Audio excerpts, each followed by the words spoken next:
We are live. Beautiful. Let me see if this is working on Facebook yet.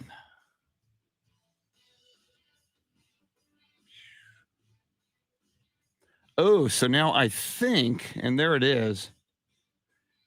I think I also need to share this to AM 1300 The Zone. Let me go take a look at that.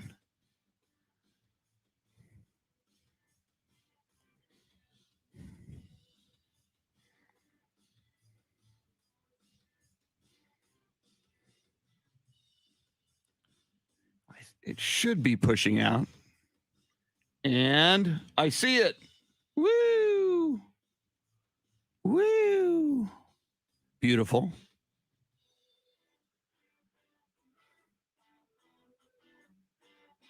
If you're jumping in here early, I'm starting the feed a little early because why the heck not?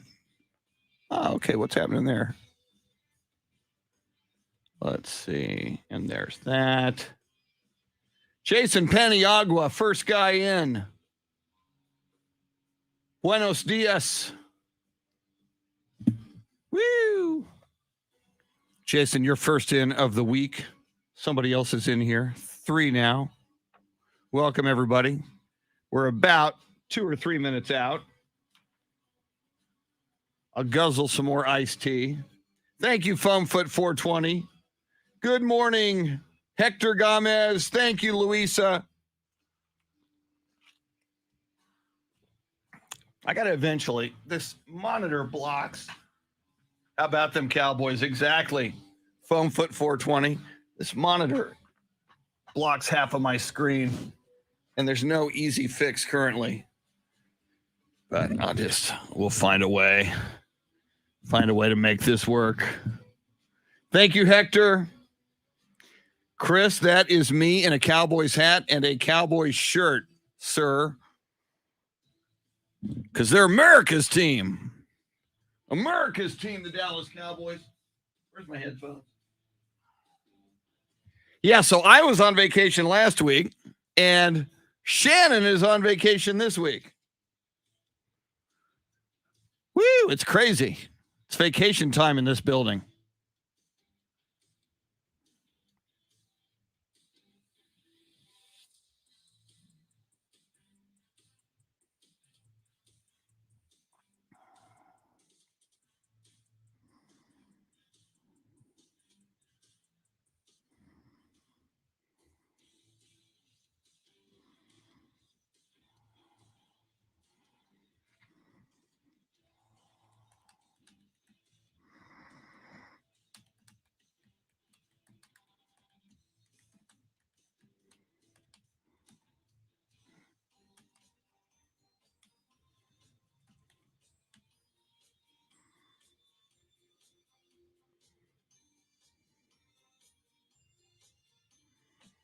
Jesse Martinez, all hail America's game. Cardinals and Vikings, what a game. It was a great game, man. Those Cardinals.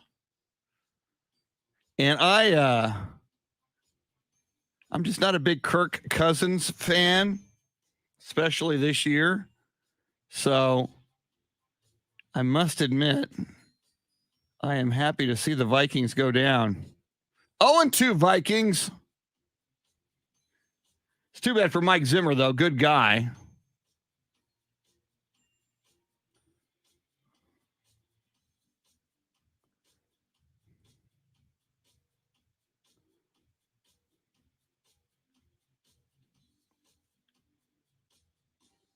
Here we go. Do a little radio show. Why the heck not? Steve Duraco. Hey, Steve Duraco, have you looked at the weather forecast? Hot today. Excruciatingly hot. The Chris Duel Show. A chance of rain tomorrow and cool 57 for a low on Wednesday. And oh, by the way, fall gets here on Wednesday. Here we go.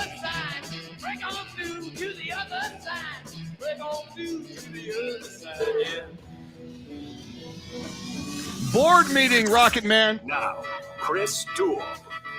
Glory, glory, hallelujah, and praise be to football God Thomas Wade Landry in heaven, as yesterday the Dallas Cowboys not only overcome the Los Angeles Chargers, but they overcome the blue jersey jinx. How about them Cowboys? Exactly, Jimmy Johnson. God bless you, Jimmy Johnson. When you die, Jimmy, from Port Arthur, Texas, classmate of Janis Joplin. I am not making that up. You can go look it up. Same class. And Johnson, Joplin, they were in a lot of classes together. They were probably in homeroom together. But yes, Jimmy Johnson, how about them Cowboys? They beat the blue jersey jinx. They don't go 0-2 for the first time since 2010. It would have been heartbreaking to lose 2 games in the blue jerseys, by the way, to start the season. 2 games that you could have won. Remember, this Cowboys team had a lead against the GOAT, Tom Brady, and the Tampa Bay Buccaneers with 1:28 to go in that opening Thursday night game and lost it. Had they lost this game to the Chargers and gone 0-2, that would have just been, I don't want to say catastrophic because they're in the NFC East. But, oh, by the way, speaking of the NFC East, those Philadelphia Eagles, whom the Cowboys play next week, I do believe on Monday Night Football, next week, a week from tonight, those Eagles played the 49ers tough. They're now 1-1. So that'll be a showdown for what is now looking like the 2 best teams in the NFC East. Everybody thought the Eagles were going to be god-awful. They're looking good. Welcome in. It is the Chris Duel Show without Shannon Salty Sweeney just for this week. She's on vacation this week. I was on vacation last week. Great to be back and great to be working with the man who wears metal shirts, especially on Mondays. If you're watching on the live feed on Facebook Live or on YouTube, you can see his very cool Metal Monday t-shirt. The one, the only, the lovely, the talented Mr. Dave Ayler. What is up, sir? Chris, good for you to be back. Welcome back from Thank you, vacation. Great to be back. And Shannon's gone this week on vacation. I'm on vacation next week. What? See, it's crazy. So we're all, it's like my vacation for a week gone. Shannon gone this week. You're gone next week. Yeah, well, y'all can't be gone at the same time or else there'd be no show. So. But it had a good weekend. Went and saw Soulfly on Saturday night and ran into our good friend Chuck Mekatinik with there. I love Chuck Mekatinik, sports director, Fox 29. If you're in the Austin area, he is a cool dude. And I didn't have time really to talk to him much because he was just leaving when I was leaving too. And he said you should have been there. So next time Soulfly is here, it's me, you, and Chuck. I would love it. Chuck Mekatinik is a metalhead. And he's one of those guys, when I had the afternoon show, I would have Chuck Mekatinik on the show. I would have Don Harris and David Chancellor from News 4. But now that I'm first thing in the morning, those guys work at night. It's like Don Harris works till late at night. So does Chuck Mekatinik. And Chancellor's now on the morning show on Channel 4, News 4 in San Antonio. So he's opposite us. So I can't even get Chancellor in the morning. So you just got to get Chuck out of bed early. Maybe I'll have to do that. He's got to take one for the team. Now, help me out. Soulfly. I'm terminally unhip unless the music is classic rock from the 70s or the Beatles or the Stones. You know that, Dave Ayler. Hipping me up on Soulfly. Soulfly was started by the lead singer of a band called Sepultura from the 80s. Oh, of course, Sepultura. Yeah, of course. Everybody knows Sepultura. The biggest band that ever come out of Brazil. Whoa. And Pele was probably a big fan. Maybe. I have no idea. And so he was, some say fired, some say he quit. Started Soulfly, I think around 98, something like that, late 90s. And that's what he's been doing. So Soulfly is Brazilian metal, therefore. Well, right now, the only Brazilian I think is the lead singer. Okay. And I guess his son plays drums. But yeah, he came out of Sepultura, who was probably the biggest, definitely the biggest metal band, maybe the biggest band out of Brazil of all time. Wow. They were real big back in the 80s and 90s. They're still around too, or a version of them is still around. Now, your Soulfly T-shirt is adorned with multiple skulls. Right. So, I mean, it looks pretty, you can see it on the live video feed now. It looks pretty frightening. So, I mean, is it like just in your face metal, anger, death rock?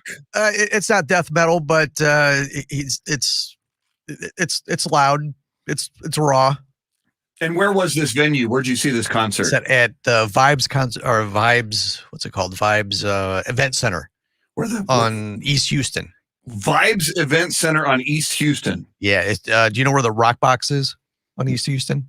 No. Oh, I don't. Do you remember where? I mean, I know where the St. Mary's Strip is. I know where 6th Street is in Austin. Do you remember where Spaghetti Warehouse was? I do remember Spaghetti Warehouse. It's right across the street from there. Ah, okay. Literally. It's Spaghetti Warehouse is gone now because that closed a year or so ago. So how many people were at the Soulfly concert? I would say it was about half full. So I'm guessing maybe 400 or 500. People wearing masks or no? I would say no. Metal group saying, we don't need no masks. Bring on the COVID. We want to rock. Most weren't, but there were a few there that were wearing masks. But all the employees were. What about you, sir? Did you wear a mask? With 500 people in there, you could social distance enough. And I assume Chuck Mikatinik was not wearing a mask. I don't recall for sure, but you guys weren't wearing masks. All right. Well, we're all vaccinated. You metalheads. Well, just a tremendous sports weekend, and most of the teams that the people who listen to this show like or love won.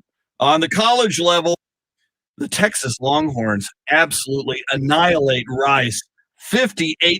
I think the spread was something like 26. I expected Texas to spank Rice, but I don't know if I expected 58-0. I thought maybe 42-17. I thought Rice would put something up on the board, but my God. And you know what? And hopefully, Texas bouncing back from that loss to Arkansas, you're supposed to win the games you're supposed to win. And in college football in particular, when you're supposed to blow out a team, you should probably blow out that team. And so while the Sark era started off well with the convincing win at home against Louisiana and then stumbled in Fayetteville, Arkansas with that tough, lopsided loss to the Arkansas Razorbacks, maybe, and I know Rice is not a big test, but you did what you were supposed to do against Rice. You beat them 58-0. You went beyond what you were supposed to do. So we'll talk Texas Longhorns this morning. In fact, later in the show, he hasn't been on the show for a while, and I really wanted to get not only his Longhorns take, but his Cowboys take, because he's both a Longhorns and a Cowboys freak. Tanner Carlson, Tan the Monkey Man, is going to join us. There he is. He's got his own sound effect. I don't even have my own sound effect, but he does. So Tanner's going to join us just after 8:00, and also joining us at 8:00. And I said, most of the teams that the people who listen to this radio show in Austin, in San Antonio, across the great state of Texas, across this great country and around the world, because yes, we are on the iHeartRadio app, and yes, we are streaming live video around the world on Ticket 760 and AM 1300 The Zone's Facebook pages. We've also got a YouTube portal through Ticket 760's YouTube page. Lots of people already joining us. Beth Settle. Good morning, Beth Settle. Jesse Martinez, Anthony Del Toro, Jesse Bratton, John Paul Albert, Wes Perkins joining us. He's already jumping in saying Tech versus UT. Wreckham Tech, Wes Perkins, a Texas Tech alum. That's going to be a fun one coming up. So, as I mentioned, Longhorns win. That makes us very happy. Our San Antonio peeps and peeps across South Central and South Texas, UTSA, they beat Middle Tennessee. There he is, Jeff Traylor, birds up. 27-13 on Mondays. We love talking UTSA football with UTSA head football coach Jeff Traylor. He'll join us at 8:35. So we will be football heavy all morning long, but especially in the 8 o'clock hour. We won't be exclusively football because baseball. We are now moving into, and we are in the stretch run, the final games of the Major League Baseball regular season. Yesterday, the Dodgers, whom I dislike, I don't hate the Dodgers, I just dislike them. The Dodgers pulled to within one game of the San Francisco Giants in the National League West. So that prediction at the beginning of the season that so many people made that the Dodgers pencil them in for the World Series, if they can wind up taking the NL West from the San Francisco Giants in these final days of the regular season, that will really make that path to the World Series significantly easier for the LA Dodgers. We'll get into that. Of course, we will talk Houston Astros. Astros with a 6-game lead now over the Oakland A's in these final games of September as we get ready for the postseason. Astros are looking good. Astros have won 7 of their last 10. However, the Oakland A's have won 6 in a row, and I think they're 5 in a row. The A's have won 5 in a row. So the A's, if they can continue this red-hot streak and the Astros stumble down the stretch, unlikely, but possible. That's what the Oakland A's are hoping for. So we'll talk some Astros baseball for you. We will bring you the high five play of the day coming up just after 6:30. Sports history, sports birthdays, and more. Dave Ayler, I know you are a Pittsburgh Steeler fan. So first of all, my condolences on the Raiders, the Oakland Raiders. Yeah. Who nobody has taken seriously for years now. They go into your house, and it used to be called Three Rivers Stadium. What do they call it these days in Pittsburgh? Now it's Heinz Field. Heinz Field, that's right. I did not expect, not only would the Raiders go in to Heinz Field, but win, and led throughout much of the game. Raiders beat the Steelers 26-17. Raiders 2-0 on the season. They beat 2 teams now that were in the playoffs a year ago. Have the Raiders. They're looking tough. Steelers now 1-1. Your thoughts on Big Ben Roethlisberger and your Steelers losing at home yesterday to the Raiders? I thought that was going to be a trap game. And because the Raiders, like I said, they've been playing good. I picked the Steelers to win that game, and obviously I lost that. But they had plenty of chances. Steelers had plenty of chances to win that, but they couldn't do it. And TJ Watt got hurt. A couple of players who went out got hurt. So hopefully TJ will be back. And if he's gone, boy, that pass rush is going to be hurting. Yeah, did I call them the Oakland Raiders? Jason Paniagua reminded me they're the Las Vegas Raiders. I still call them Oakland times too. So they're the Las Vegas Raiders. Good for them. I think the NFL is better when the Las Vegas Raiders or the Oakland Raiders or the LA Raiders. I was living in Los Angeles at the time that they were the LA Raiders. When the Las Vegas Raiders are playing well, that is better for the NFL. Houston Texans, and later in the week, we will have Mark Vandermeer on the show. Texans hung in there with the Cleveland Browns. It was 14-14 at halftime. Throughout that game, the Texans had a shot where a lot of people expected the Texans to go into Cleveland and get blown out by Baker Mayfield, Nick Chubb, and the Cleveland Browns. But Texans hung in there. Now, Tyrod Taylor, Danny Amendola. Tyrod Taylor was out of that game before halftime, so they had to go with the rookie quarterback for the Houston Texans, which was very, very difficult on Davis Mills. He was Davis Mills came in under 500, under 50%, 8 out of 18, 102 yards, a touchdown, an interception for Davis Mills. But before he went out, Tyrod Taylor was 10 of 11 for 125 yards, a touchdown, no picks. He had a quarterback rating of 94.8. If Tyrod Taylor did not get injured, and Danny Amendola, he was injured as well, as I mentioned.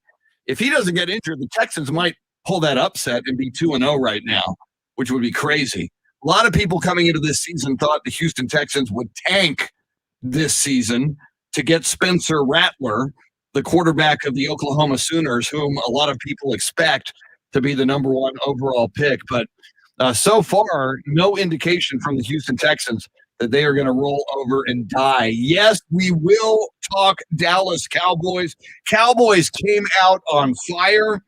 They opened the game with that 15-play drive. They score on the opening drive. They had not done that in 10, 15 games. They looked like they were really going to blow out the LA Chargers, but the Chargers come back. Chargers take the lead. Cowboys come back, win it with a field goal at the end, 20-17. So hopefully now at 1-1, the Dallas Cowboys can go into the game next Monday night, a week from tonight, week 3 for them and the Philadelphia Eagles for a showdown for first place in the NFC East. So we'll talk a lot of Cowboys. We'll talk certainly a lot of Longhorns. We'll talk UTSA football with Jeff Traylor, coach of the UTSA Roadrunners. You are welcome to join us at any time on the phone lines. Phone number 800-707-9760. 800-707-9760. You want to talk Longhorns, you want to talk Cowboys, Texans, UTSA Roadrunners, anybody in college football, including Texas Tech. We'll talk some Texas Tech Red Raiders for you as well. Houston Astros baseball, we'll dive into that. Anything that pops on this Monday morning, September 20th, we are all over it. Shannon Salty Sweeney on vacation this week. Your soundscape stylist is Dave Ayler. I'm Chris, with you till 9. Thanks for hanging out with us on the Chris Duel Show. Little Beatles on the way out. Haas Holding. I as we discussed, I want you on the show this week. I forgot what I told you. Did I tell you Thursday? I forgot. We will figure it out this week. Don Holding for Facebook people, a.k.a. Haas Holding in the wrestling world, has a big time Thursday. All right, Haas, let me write that down. Didn't we say like Thursday at 7:05? And of course,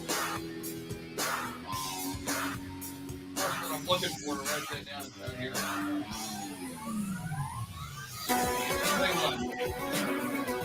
I will write myself a note, Haas, and I will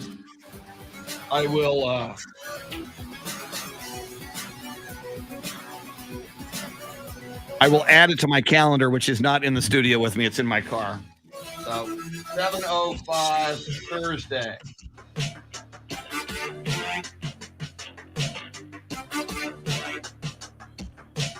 Hey, Haas, put a link in here, if you would, where people can either buy tickets or get more information, or a link to your page where you've got like the poster for the big wrestling match. All right, Sam Tobias, don't you do what Michael Bartlett texted me seconds after that game-winning field goal. There's no blue jersey jinx. A jinx is a trend, a serious trend. It's not an absolute. I get that every time. See? There's no blue jersey jinx. I'll be right back. We'll get some coffee.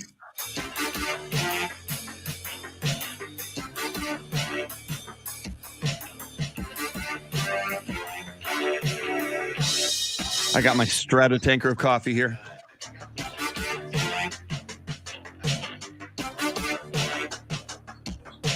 Oh, perfect. How long is it? Okay. Okay. And then if you can find another one when we do get Trailer on the show at 8:35, in addition to whatever, like the music as we come back to a highlight or something. Or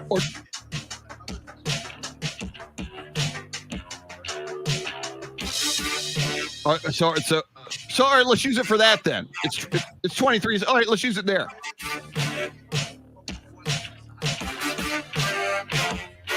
Either. Yeah, let's think about it. Either or.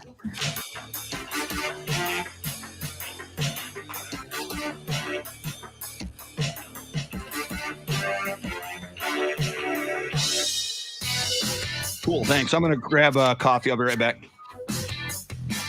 I'll be back in a sec.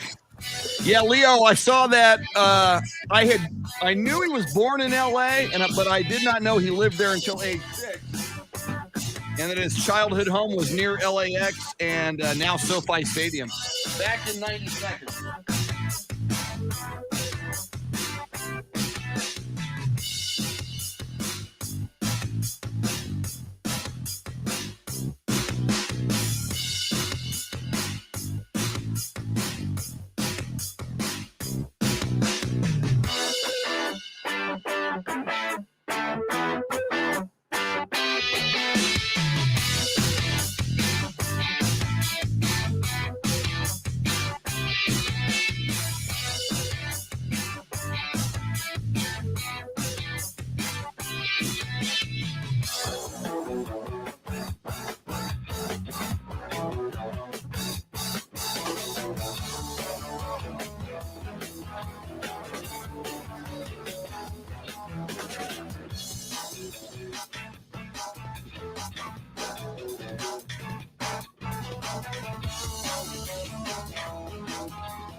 Sooners overrated. Tracy Bogert, welcome in.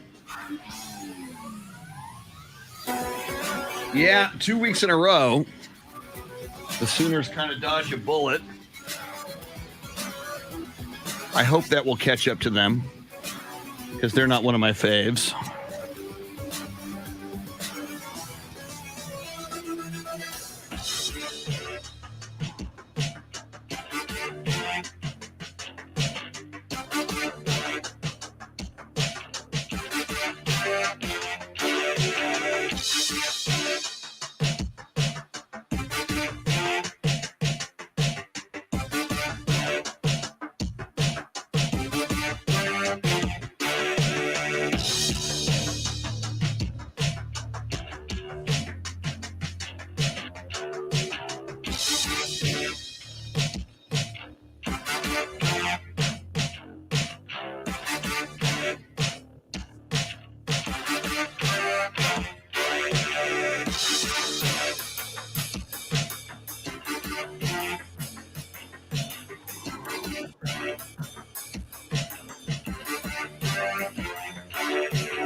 Leo, yes, I agree with you. It was nice to see Alabama look vulnerable.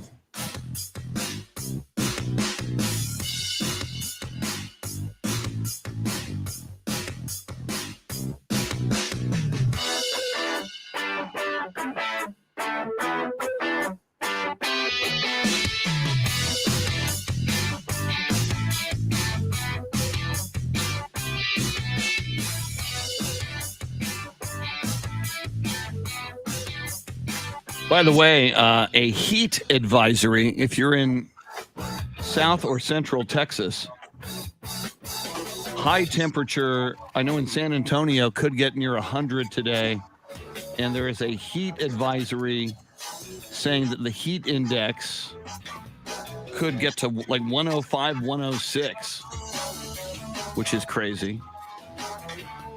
But a cold front moves in by Wednesday, and which is interesting. Wednesday is the first day of fall. So, just like clockwork, as we move into the fall, here comes the cooler temperatures. Where I think 57 for a low on Wednesday.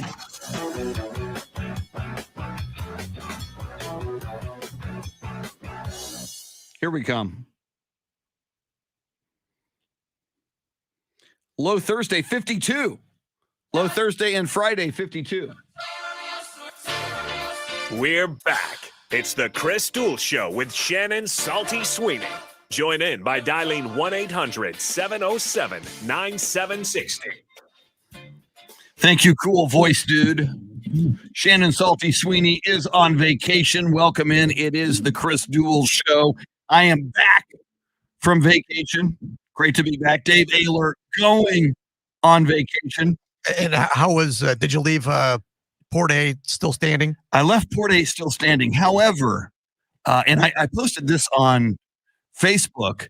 We went obviously after Labor Day, and a couple of things. If you go to Port A, and I imagine anywhere up and down the Texas Gulf Coast after Labor Day, the rental prices go down. We rented a condo overlooking the beach, which was cool. And what was really cool about that, when we got there, Tropical Storm Nicholas was approaching, and it later turned into a hurricane by the time it went up around Houston and made landfall. And you did your duty of going out into it and making some videos for Facebook. Exactly. I saw those on Facebook. And yes. Saw you getting blown around. Pretending I was a Weather Channel meteorologist. So we had like the best of all worlds. We had like this ominous storm coming and wind and rain, and it was kind of cool to watch it approach and watch that from the deck. And then, by the next day after it passed by, sunny and nice. But two things. So number one, cheaper if you wait until the week after Labor Day, cheaper to go to Port A. Number two, the beach was relatively empty, comparatively speaking. I mean, we kind of had the whole beach to ourselves. Not that I don't like people, Dave Ayler. I mean, I love people, but I just don't like them. Just head out the beach. Not crowding around me on the beach, man. Come on, give me some space. Did you lose power or anything from the storm, or was it pretty good? Luckily, we did not. I've got a niece and some family in Galveston, and they lost power for like 18 hours. Wow. So, yeah, I was because if we would have lost power, Dave, that means the beer would not have been chilled. You have to protect the beer when you're on vacation. So, I was generating as much ice as I possibly could in case we had a crisis, a power outage, and I would have run out of, cold refrigeration for my beer. But no, we got real lucky. And so it was just a day of kind of bad rain and stuff, and that was it? Yeah. And That's not too bad. And I kept watching the Weather Channel and say, oh, here it comes. And there could be flooding. And, we may have to tell you to evacuate. And Port Aransas basically got away unscathed, and not the case further up the coast for people. But anyway, it was fun. Now, where are you going on your vacation? I'm going to the same place you are. Beautiful. And I've got family in town, or they will be in town coming on Friday. And they've never been to the Texas coast, and they've done the hill country and San Antonio plenty of times. They say, let's go to the coast. I go, okay. So that sounds terrible. originally it was we were going to drive to South Padre, and then they say, oh, that's too far. I go, okay, well, how about Port Aransas? And they go, where's that? I go, right near, not far from Corpus Christi. So it's okay, well, we'll go to Corpus Christi too, because they've never been there. Yeah. So we'll check that out. Maybe, go up to Rockport, Port A, Corpus Christi, that Central Coast area. Yeah. Go catch a little bit of all of it. Yeah, it's a lot of fun there. Now, fall arrives on Wednesday.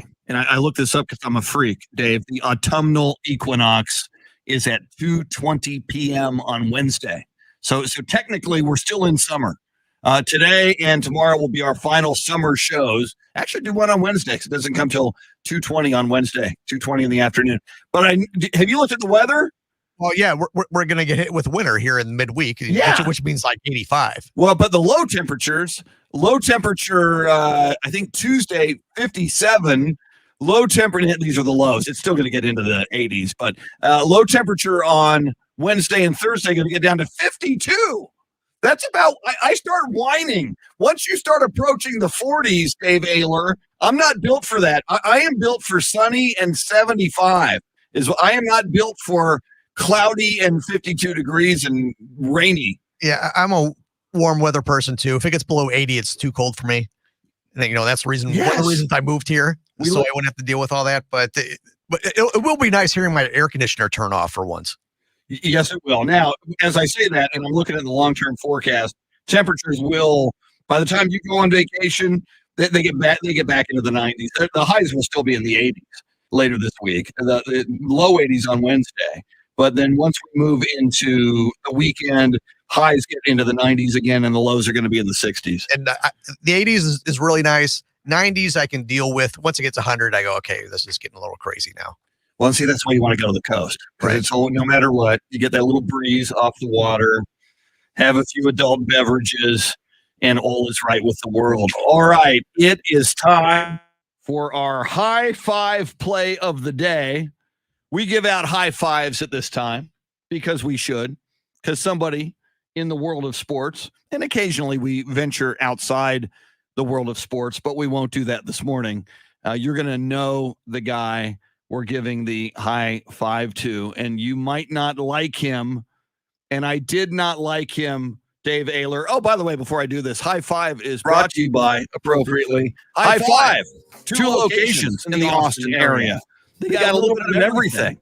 Big screen TVs everywhere, so you can watch sports. Tonight, you can watch Aaron Rodgers and the Green Bay Packers at Lambeau Field against the Detroit Lions.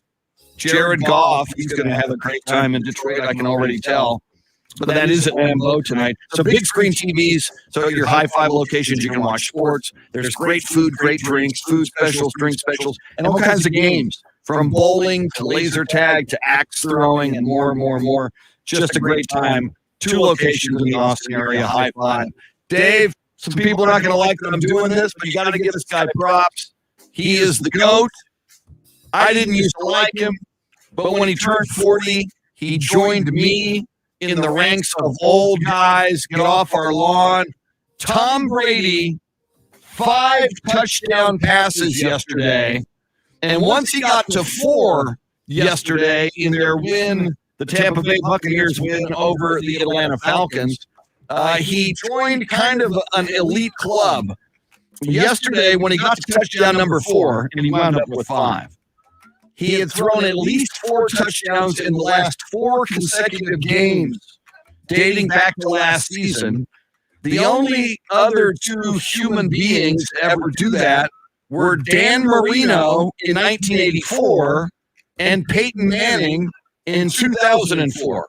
So Dan Marino had a streak of 4 games with at least 4 touchdowns. That's where Brady is now. Now, Peyton Manning got it to 5. Peyton Manning had a streak of 5 games with 4 touchdowns. So Brady can tie Peyton Manning for that one. Now, what I find amazing about this, Dan Marino in 1984, when he did this, he was 23 years old. That was his rookie year with the Miami Dolphins. When Peyton Manning had 5 games with 4 touchdowns or more in the year 2004, Peyton Manning was 28 years old. Tom Brady is 44. Tom Brady is playing at this high level at the age of 44. And I know a lot of people just hate him for his success. His commercials, his social media drives people crazy. He's got it all. He's married to a supermodel, Giselle. But Dave Ayler, I got to tip my hat, man. You got to give props where props are due. And Tom Brady is an absolute beast, madman, now pretty much in his mid-40s, playing at this level, playing at the highest level, still at quarterback in the National Football League. And every time you think that Brady's already has every record, there comes up a record like that where he doesn't have it yet. And it's one that I've never even heard of. Now, the question is, how many games have people had thrown for 5 touchdowns? It can't be that many. It can't be. I mean, we know that at 4, it's just Peyton Manning with 5 and Dan Marino with 4 and Brady with 4. So it's among those guys. It's probably somebody maybe had 2. It's a great question. Yeah, I don't know the answer. But it's a great question. I'm guessing Montana has done it at least once. Yeah, and Marino too, maybe. Even as great as Joe Montana was, but in the Montana era, it's still. I'm sure he had a 5 touchdown pass game. I remember Tommy Kramer out of San Antonio Lee High School and Rice University. Tommy Kramer, I remember, had a 5 touchdown pass game for the Minnesota Vikings back in the 80s, I do believe. But even in the Joe Montana era, it still was not the passing game that it is today. No. The run, Roger Craig was one of the mainstay running backs for that 49ers team. So the odds of Brady doing it, Joe Montana throwing for 5 touchdown passes 2 games in a row are long, but we will check them out. So something else Tom Brady did yesterday. He at the helm. The Tampa Bay Buccaneers are the first team in NFL history to score at least 30 points per game and win in 9 straight games. So they've won 9 straight games, including playoffs. We're including their playoff run, including a Super Bowl championship over the Kansas City Chiefs. In 9 straight games, dating back to last season and the first 2 games this year, the Tampa Bay Buccaneers have scored at least 30 points in 9 straight games, including playoffs. No other team and no other quarterback has done that. Now, Dave, 2 teams had 8 straight wins with at least 30 points. Do you care to venture what those 2 teams were, who those 2 teams were, and who their quarterbacks were? Okay, well, I'm going to save Niners and Montana. Okay. And, oh boy. I'll say Denver and Elway. Denver, those are great guesses. The 2 other teams that did that and their quarterback with 8. Buccaneers now have 9. The 2 other teams were the 2007 New England Patriots. Okay. Their quarterback was Tom Brady. And the only other team to do it 8 times was the 2010-2011 New England Patriots, and their quarterback was Tom Brady. Yeah, well, that's a trick question. I know. It's a trick. I suck. It's a trick question. I took Tom Brady out of the equation. You did, exactly. But so now he's done it 3 times, and he's the only person that's done it 3 times. Yeah, and he's the freaking GOAT. And most, I say more than 50% of football fans hate him. What do you say? Yeah, I don't know if they hate him. They're just tired of seeing him win. Yeah, and that's the way when he was winning all those with New England, all those Super Bowls with New England. I was just thinking that first time great, the second time okay, third time all right, that's enough. Stop it. That I was with you. I was there, and then once he turned 40. And especially once he stuck it to the Patriots, he was not getting respect from Belichick, and he said, "You know what, dude? See ya." Yeah, and I don't know if I was really cheering for him because I was rather see Chiefs win, on the last Super Bowl, but I was kind of happy to see him that he could do it with another team. It just wasn't him and Belichick. It just wasn't a fluke with him and Belichick. He could go somewhere else and play just as well. Well, and for him to do it with another team the first year he goes to that team is crazy and absolutely insane. But it is weird, and I was with you. I was sick of it. But I think about this for the people who are sick of him, Dave. Think about other transcendent players, and Michael Jordan comes to mind.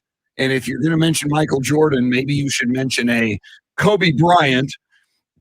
And if I'm on basketball and I'm mentioning Kobe Bryant, I know San Antonio Spurs fans, of which I am one, say, hey, man, you look at the numbers and the hardware, and Tim Duncan was as good, if not greater, than Kobe Bryant. You can make that argument. But look at those guys. Look in baseball at like a Mark McGwire or an A-Rod or a Hank Aaron or whoever you want to choose.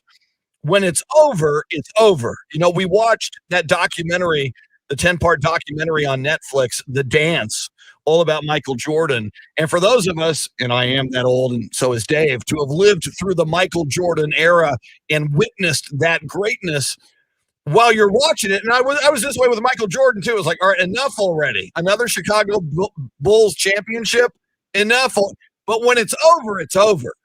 And one of these days, and apparently not this year, but you never know, there could be an injury.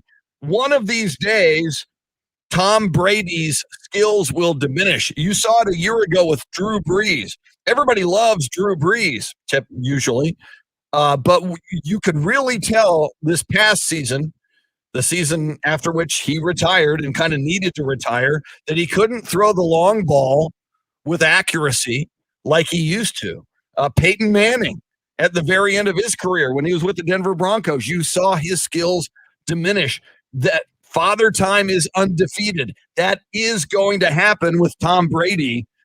So I just say, if you're a football fan, I'm a Cowboys fan. I'm not a Tampa Bay Buccaneers fan. Dave, you're a Pittsburgh Steelers fan. I'm just saying what he is doing is remarkable. You will never see this again in your lifetime. I know a lot of people say Patrick Mahomes will go out and break all of Brady's records. Maybe, but probably not.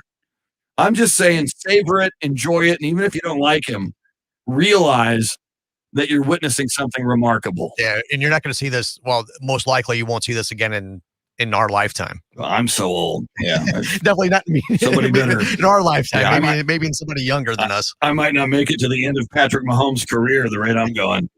As much drinking as I did in Port Aransas, I probably shaved about 6 years off my life on my vacation. Well, those were the bad 6 years anyway. So I know. When they walk up to your tent on the beach and try to perform an intervention on you because they see all the beer cans around your lounge chair, maybe I overindulged, but hey, it was vacation. It was the end of summer. Although summer doesn't end until Wednesday at 2:20, the autumnal equinox. Coming up, we will talk more football because we should. Dallas Cowboys, Houston Texans, everything NFL.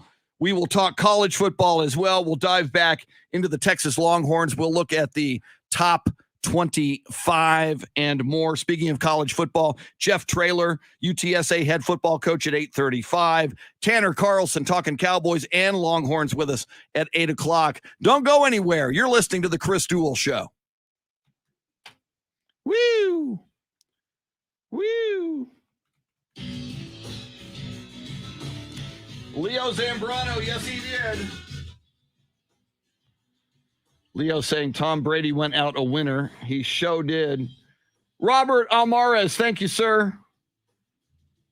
Jorge, welcome in. Leo, Robert, Jason, Tracy, Ralph, Jason Garcia. Road teams are 8-6 in week 2. Nice. That's a great stat. Kurt Warner and the Rams. Slinging Sammy Baugh. Lucinda Sullivan, good morning with the coffee emoji. Ralph Balderas, Clint Proctor. Clint, I saw you did a 10-mile run this weekend. I saw you post that on Facebook with a lovely young lady. All right. I do believe I shall procure more coffee. Robert says, I don't like Bradshaw. And he's on YouTube, so you can't read his comment on Facebook. He wrote this on YouTube.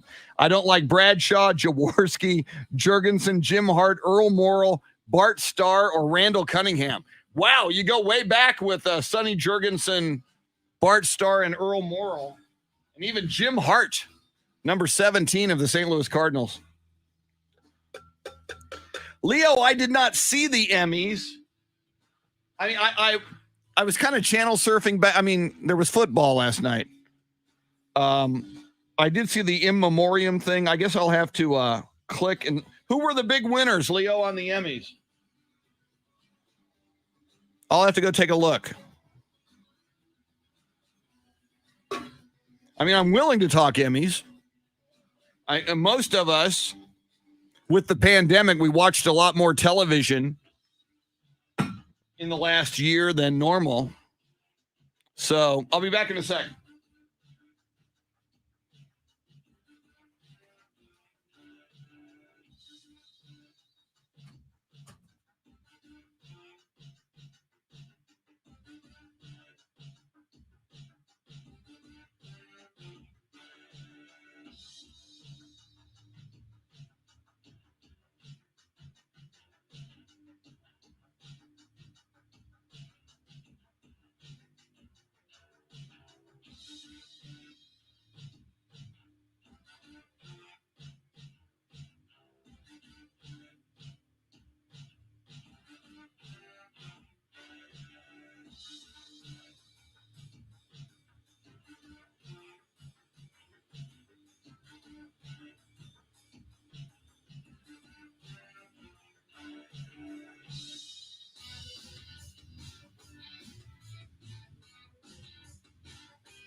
Leo, we know this. Thank you for pointing that out. For the record, Eli Manning went head-to-head with Tom Brady and beat him twice. Yes, he did. Thanks to one of those, David Tyree, who apparently had Velcro on the top of his helmet. And again, I was pulling for the Giants and Eli Manning in both of those. That was back in the era where I was sick and tired of Tom Brady. I feel good that I have flipped on Tom Brady. Because when I sports hate someone, and again, it's sports hate. It's not real hate. It's sports hate. It's the villain. When he was a villain in my sports life. When you feel that way about somebody, it feels good to do a 180 and flip and see it from another perspective.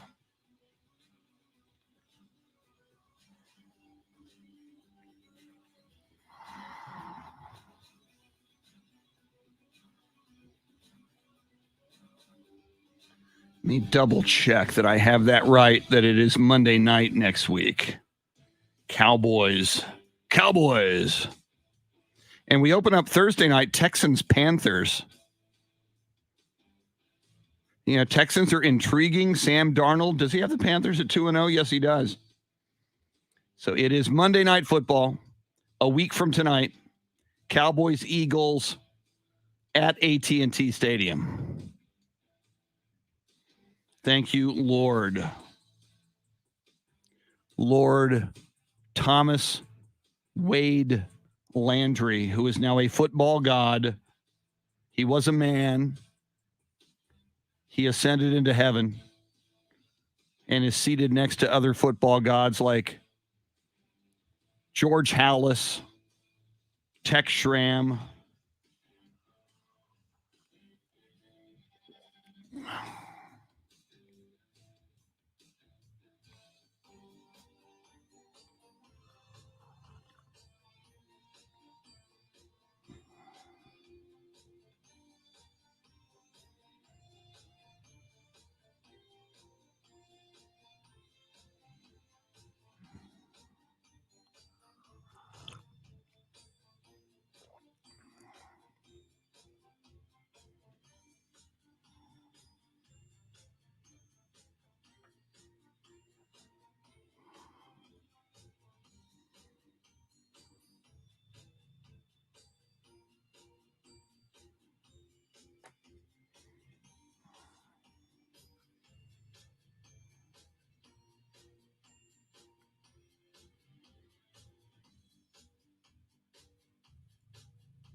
Okay, Leo, just for you, I'm clicking on, see, Netflix dominates at the Emmys.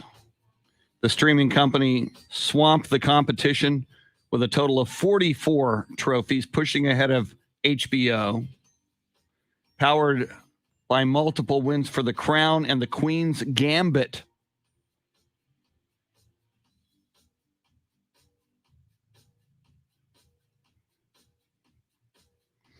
Okay, there's a list of winners in the LA Times. Now, is it behind the paywall? Ted Lasso. Mayor of Easttown with a big win. I enjoyed that one a lot.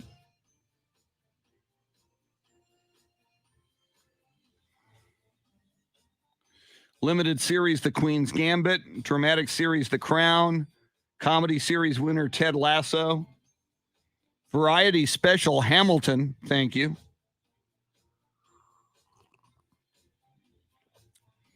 Lead actor in a drama, Josh O'Connor of The Crown. Actress, Olivia Colman of The Crown. Lead actor, Ewan McGregor, Halston. Lead actress, limited series. Kate Winslet, Mayor of Easttown. If you haven't seen Mayor of Easttown, I really liked it. I would recommend it. Here we come. Woo!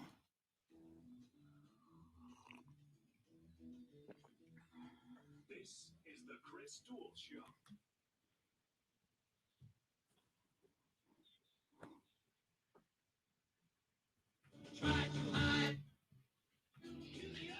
Sam, I'll read your comment on the air. That's an interesting comment.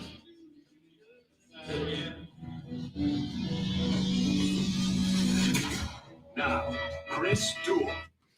We bask in the glory of a tremendous football weekend, college and pro, that the football gods in heaven showered blessings upon us. Most of our teams won. Texas Longhorns, UTSA Roadrunners, Dallas Cowboys.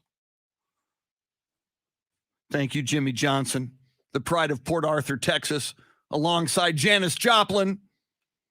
Man, I wonder if they would have gotten together, how things would have changed. If they were like, the football player at Port Arthur High School digging the drama, rock and roll chick, Janis Joplin. But I digress. Cowboys get the victory over the Los Angeles Chargers 20-17. We'll go heavy Cowboys this morning because we should, because they're America's team. And they defeated not only the LA Chargers, but the Blue Jersey Jinx. And I dare say they also defeated the Tony Romo Jinx. Because remember, Tony Romo, as a quarterback for the Dallas Cowboys in big games, kind of had issues. And when Romo shows up at your game, remember that time Tony Romo and Jason Garrett, who was then the head coach of the Dallas Cowboys, they showed up at a Duke Blue Devils basketball game. They met Coach K. They talked to the Duke Blue Devils before the game. It was at Duke. Duke was heavily favored to win. In the stands, you had Tony Romo and Jason Garrett wearing their royal blue Duke Blue Devils golf shirts with the Duke Blue Devils logo, and Duke lost. There was a Spurs game at the AT&T Center once. Everybody had a Tony Romo sighting. Wow, Tony Romo's here. Romo's in the crowd. Spurs lost. So you've got the Sports Illustrated jinx. You got the Madden video game jinx. You got the Blue Jersey jinx. And you got the Tony Romo jinx. So the Cowboys, who had succumbed to the Blue Jersey jinx on opening Thursday night, even though they took the lead over the Tampa Bay Buccaneers with 1:28 to play, they just left too much time on the clock for the GOAT, Tom Brady, and they would lose on opening night in Tampa. They darn near let this one get away as well because of those blue jerseys in part. And again, if you're new to the show, the Blue Jersey jinx is real. It goes all the way back to the 1960s and 70s. And yes, on the radio, and I still have the audio, I asked Mr. Cowboy Bob Lilly if there was a Blue Jersey jinx. And he confirmed to me, he goes, yeah, I think there was. It seemed like we would always lose in those blue jerseys. Bob Lilly, Mr. Cowboy, confirming to me the existence of the blue jersey. Now, seconds after Greg Zuerlein kicks that game-winning field goal, and this always happens. I mean, I could have just started counting what was going on there. I get a text from Michael Bartlett who says, the Blue Jersey jinx is dead. I get this all the time. Michael Bartlett says, the Blue Jersey jinx is dead. No, a jinx, like the Sports Illustrated jinx or the Madden curse, when you're the cover dude on the Madden video game, often those guys get injured for the next season or that season. It is a trend. When you're on the cover of Sports Illustrated, that's often a jinx. Now, you might win one, but that does not put the jinx to bed. The jinx still exists because the jinx is a trend. So, sadly, and I caution you, the blue jersey jinx is still around. Now, I did notice, speaking of the Cowboys games, on Facebook Live, and by the way, we are streaming live video, as we always do, on Facebook Live, on Ticket 760's Facebook page, and on AM 1300 The Zone's Facebook page. There's also a portal via YouTube. You can get in and watch the video and comment and interact with us and other viewers on Ticket 760's YouTube page. Sam Tobias writes, for the record, the Cowboys barely won that game. There were a couple of questionable calls by the refs that went one way or the other. Yeah, I agree with you. The Cowboys barely won that game. But if you're going to be successful in any season in the National Football League, you got to win the close games. You got to win the one possession games. The Cowboys had an opportunity to do that on opening night in Tampa against the defending Super Bowl champion Buccaneers, and they kicked a late field goal, 128 left. They took the lead, but they left too much time on the clock for Tom Brady, and you saw what happened. Now, this time, it's a Greg Zuerlein, and Greg Zuerlein was kind of, the bum for missing an extra point and missing a makeable field goal in that Tampa Bay Buccaneers loss. But Greg Zuerlein with the 56-yard field goal. Greg Zuerlein goes 2 for 2 field goals and extra points. He did not miss any of his kicks. 2 field goals, 2 extra points, 4 kicks for points that he needed to make. Cowboys needed every point they could get in this 20-17 victory, and Greg Zuerlein delivered. A lot of us, when he missed those key kicks against the Tampa Bay Buccaneers, and Michelle Tafoya on the broadcast was telling us before the game, she heard from Greg Zuerlein, the kicker, that he had back issues, that he hadn't kicked in the preseason. A lot of us were saying, hey, Cowboys, Jerry Jones, Mike McCarthy, do you really want to start this season with that dude as your kicker? I mean, you could even keep him in the stable, let him rehab, put him on injured reserve, bring another kicker in who doesn't have a bad back. Well, thank goodness, at least for this game, Greg Zuerlein delivered the goods and the Cowboys won. Here's something that I find interesting, though. And Shannon and I have been saying, and if you're just tuning in, Shannon's on vacation this week. The Cowboys offense, with all of its tools and all of its players at the skill positions and all of its toys, should be able to put up 30, 35 points per game. So we were hoping, if there's improvement in the defense, and there has been, thank goodness, that Cowboy offense should be a pinball machine. The beginning of the game yesterday, it looked like that was happening. The Cowboys had a long opening drive, score a touchdown. They had 13 first downs in the first quarter. The offense was rolling, and somehow the Los Angeles Chargers made adjustments and kept that defense in check. In fact, the Cowboys at the end of the first quarter led 14-3. The Cowboys would only score 6 more points the rest of the game. The Cowboys were shut out in the second quarter. The Cowboys were shut out in the third quarter. And the Cowboys only had 3 points in the fourth quarter before Greg Zuerlein kicks that 56-yard field goal. It makes you wonder whatever adjustments the LA Chargers made to keep the Cowboys out of the end zone and off the scoreboard in those final 3 quarters. Will other teams like the Philadelphia Eagles be able to do that?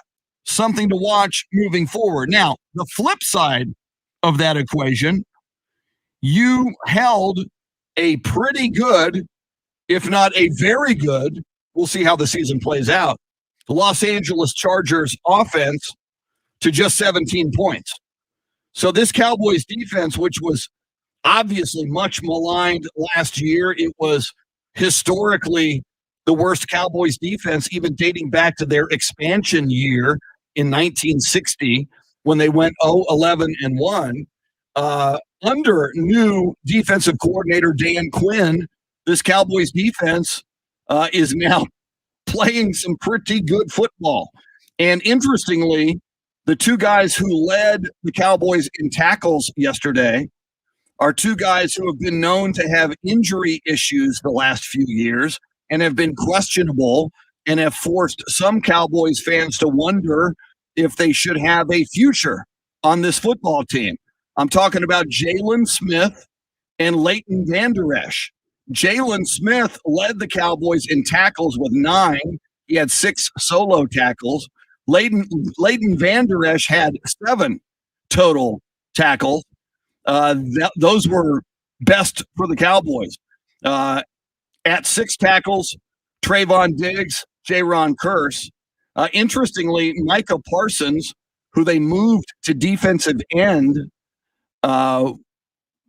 based on injury needs on that defensive line, Micah Parsons playing out of his position, but willing to play at that position with only 2 tackles, 4 hits on the quarterback. But the Cowboys defense, so here's what's really weird about that game. The defense, which gave up a lot of points to the Tampa Bay Buccaneers, and we talked to you earlier, they've won 9 games in a row, the Buccaneers, while scoring 30 or more per game in all those games. So everybody, including playoff and Super Bowl teams, because that 9-game streak for the Tampa Bay Buccaneers of scoring 30 or more and winning those games included all of their playoff games and their Super Bowl win over the Kansas City Chiefs. Everybody gives up 30 or more the last 9 games to the Tampa Bay Buccaneers. So it was not a tremendous check on the well-being of this Dallas Cowboys defense.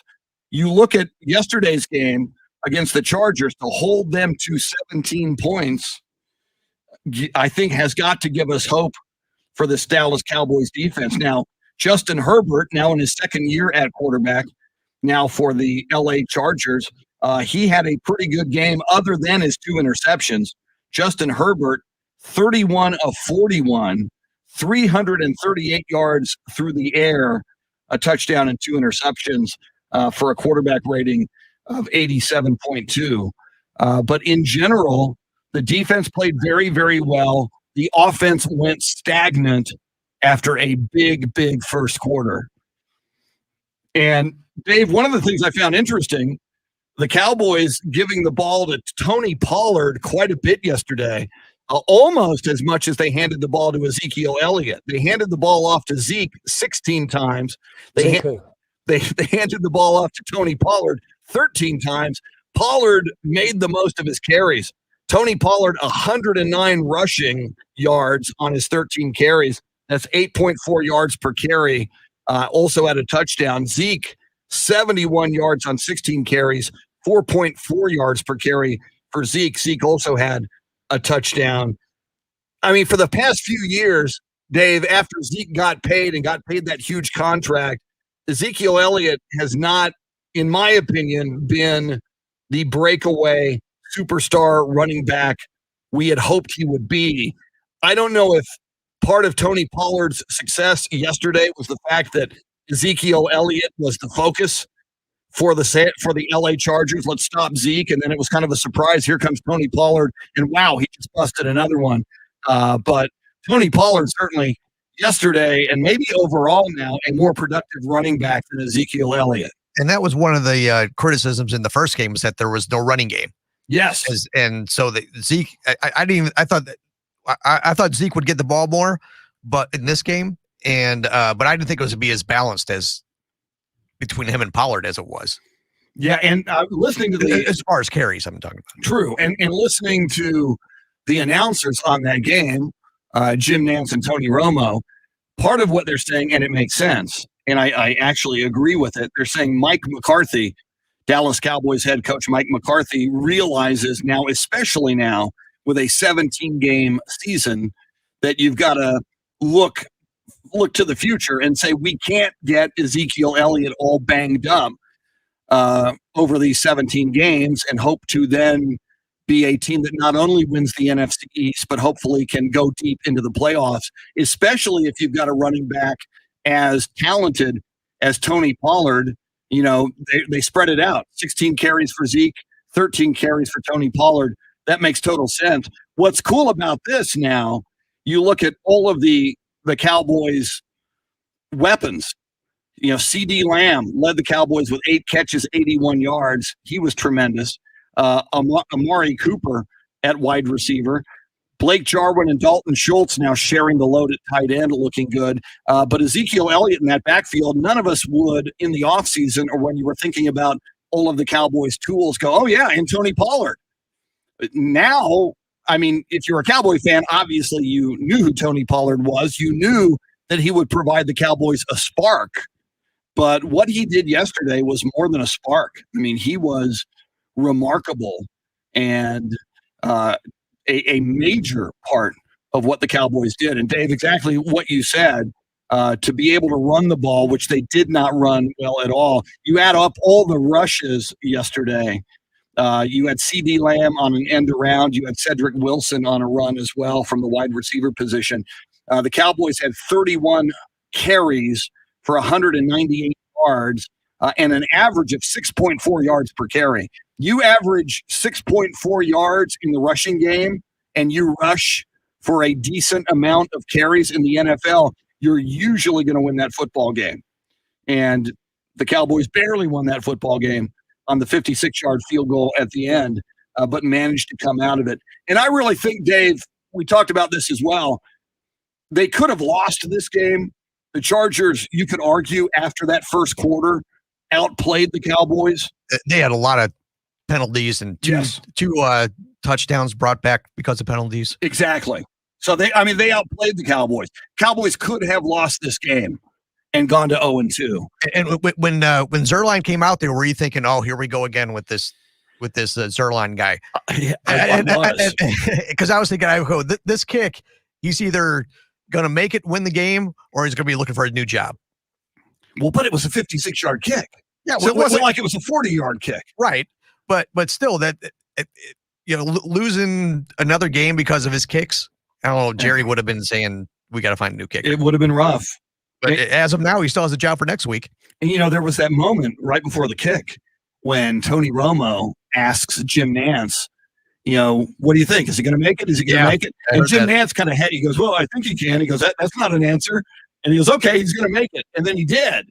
But I mean, at 56 yards, knowing the problems that Greg Zuerlein had last week against the Tampa Bay Buccaneers, I thought he was going to miss it. And that kick had enough on it. He could have made it from 60 yards. Yes, it hit the net. You are correct. I thought we were going to overtime.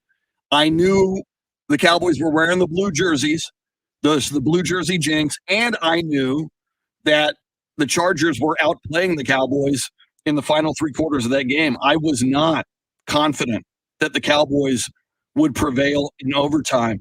Hopefully, just the opposite of what I think could have happened if they lost this game and go to 0-2. On one level, you could say, hey, you're in the NFC East. They would have still been just a game behind Philadelphia with an opportunity to play Philadelphia. And I know Washington's also 1-1, but an opportunity to play Philadelphia a week from tonight on Monday Night Football and get right back into the race. But I think you go 0-2 and you kind of get into a funk. Plus, the Philadelphia Eagles, we are finding out, are suddenly a much better football team than we thought they were. And the Cowboys have the next 4 or 5 games are all winnable. Eagles, they're playing good now, but I don't think they're as good as Cowboys. They have Denver. They have Giants coming up. They've got the Panthers. They've got the Eagles, then the Panthers. And Carolina's doing well. Yeah, Carolina played really well yesterday. And by the way, you don't believe in the Houston Texans, the Panthers could be 3-0 headed into that game. They play on Thursday night. The Texans hosting Sam Darnold and the Carolina Panthers. If the Panthers get that win over the Texans, not only do they go to 3-0, the Panthers are going to have 11 days, 10 days roughly of rest for that Cowboys game. So they're going to come in well rested. So that's going to be a tough one. But you're right. The next few games for the Cowboys: Eagles a week from tonight, Monday Night Football. The next week, Panthers. That's in Dallas. The next week, Giants in Dallas. Giants, I don't think scare us either. Then they go at New England to take on the Patriots. We'll see. Yeah, that We'll can see go how each that way, goes. either way. Yeah. Patriots had a good game yesterday. After the Patriots game, they are at the Minnesota Vikings. Vikings are now 0-2. The Vikings were in a barn burner yesterday.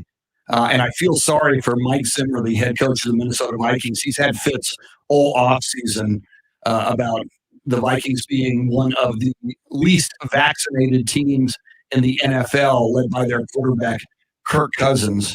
But the Vikings, to start their season at 0-2, is not what they were hoping for. The Cardinals, Arizona Cardinals, 2-0. Not a lot of people saw that coming. Kyler Murray, as the Cardinals beat the Vikings 34-33. Kyler Murray was 29 of 36 through the air for 400 yards and 3 touchdowns. If you got Kyler Murray in fantasy football, you probably had a pretty good day yesterday. Lots more coming up. We will continue to talk football. We'll talk NFL, Cowboys. We'll talk college football, Texas Longhorns, UTSA Roadrunners. Speaking of the Roadrunners, UTSA head football coach Jeff Traylor going to join us just after 8:30, about an hour from now. And we'll start off the 8 o'clock hour with our resident Dallas Cowboys and Texas Longhorns freak and fan, Tanner Carlson.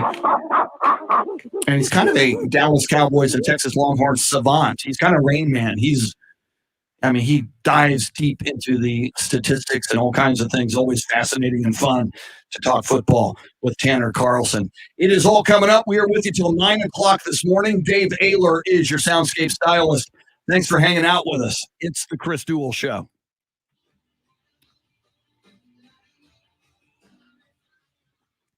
Woo! Kevin Monk says never apologize for winning.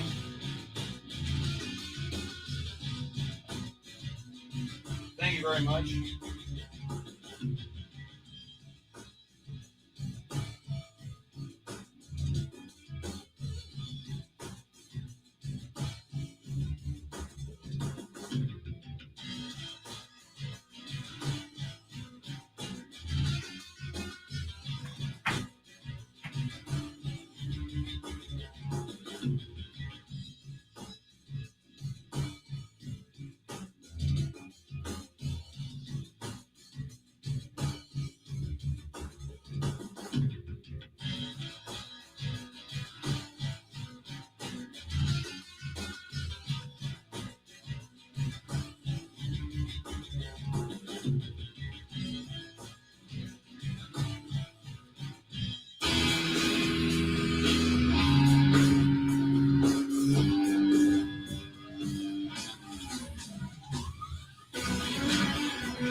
Coming up, sports history, sports birthdays.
John, you could turn your volume down.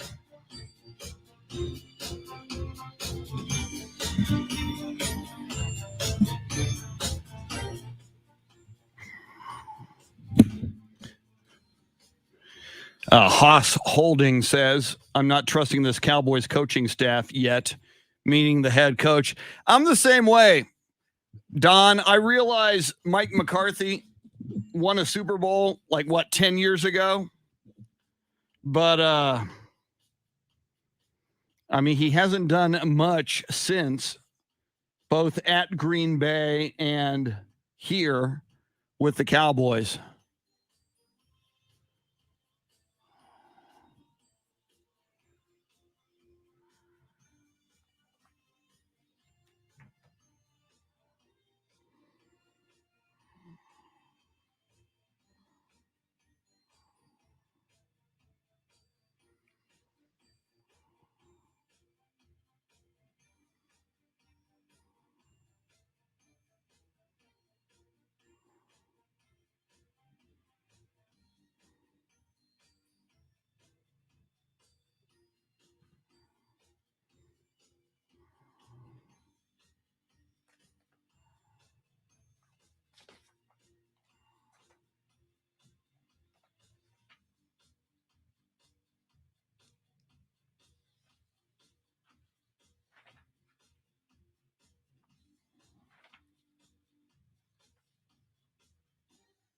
Here we go.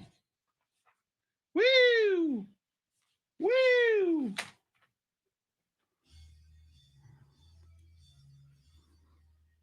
Let's get back to the Chris Duel Show with Shannon Salty Sweeney.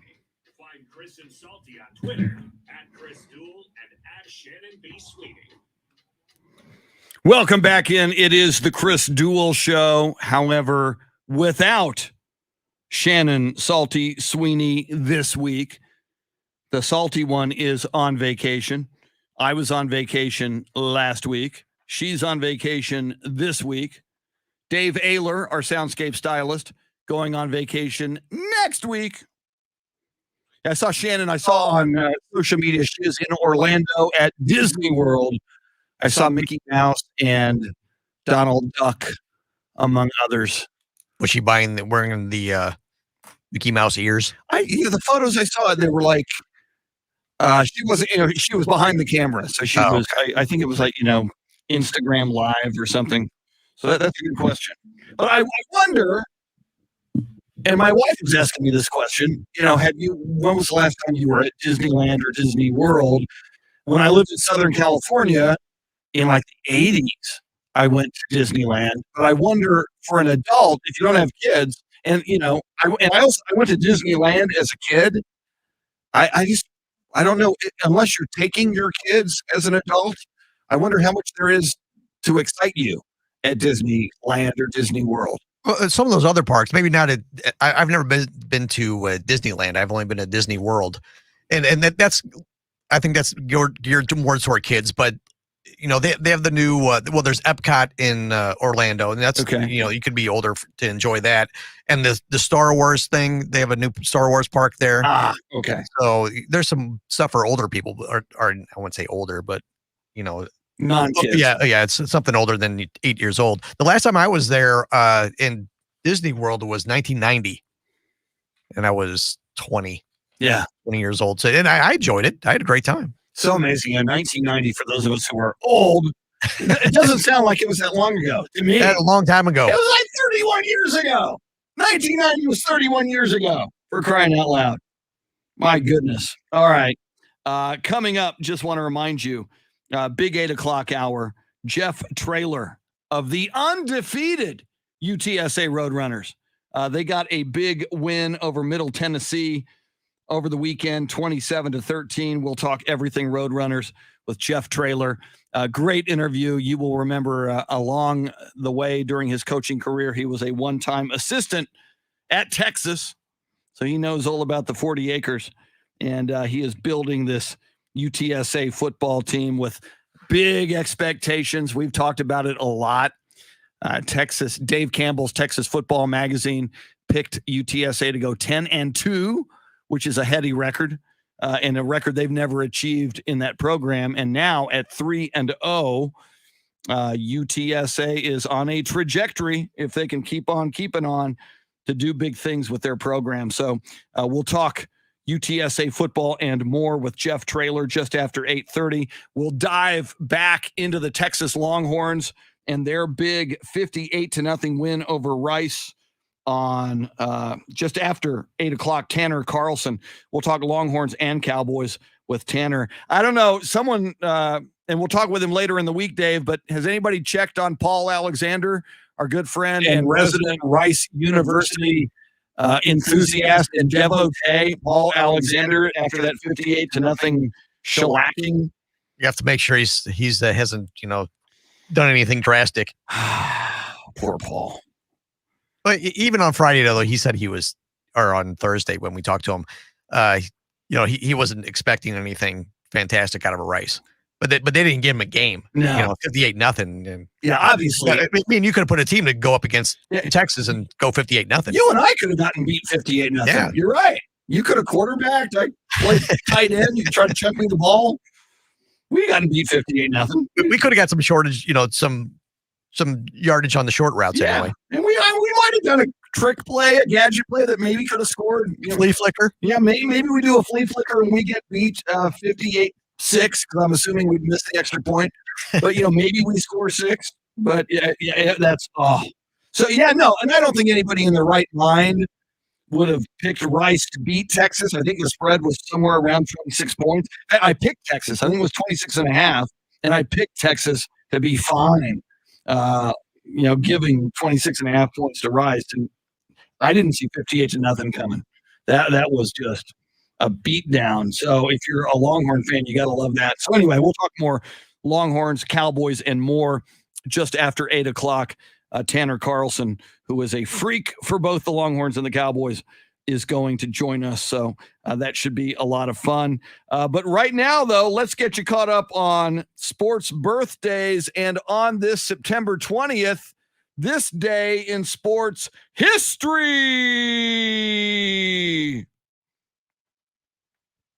September 20th, 1919. Legendary baseball slugger Babe Ruth ties Ned Williamson's Major League Baseball mark of 27 home runs with a ninth inning blast to beat the Boston Red Sox 4-3. Whatever happened to Ned Williamson? I know. Wow. There was a time that in 1990, it's like, oh man, that Babe Ruth has a shot at Ned Williamson's record for most home runs in a season, 27. Poor Ned Williamson. He's lost. He had it all the way up to Babe Ruth, and Yeah. Babe Ruth was like the Tom Brady of his day. And somewhere there's like a grandson or a great grandson of Ned. It's like, hey man, my great grandfather was Ned Williamson. Who? I had the Major League Baseball home run record. And on similar to that, I got to think if I can get this right now. My brother-in-law's great uncle was the pitcher that gave up the last hit of Joe DiMaggio's 56-run hit streak. My brother-in-law's great uncle. Yeah. Wow.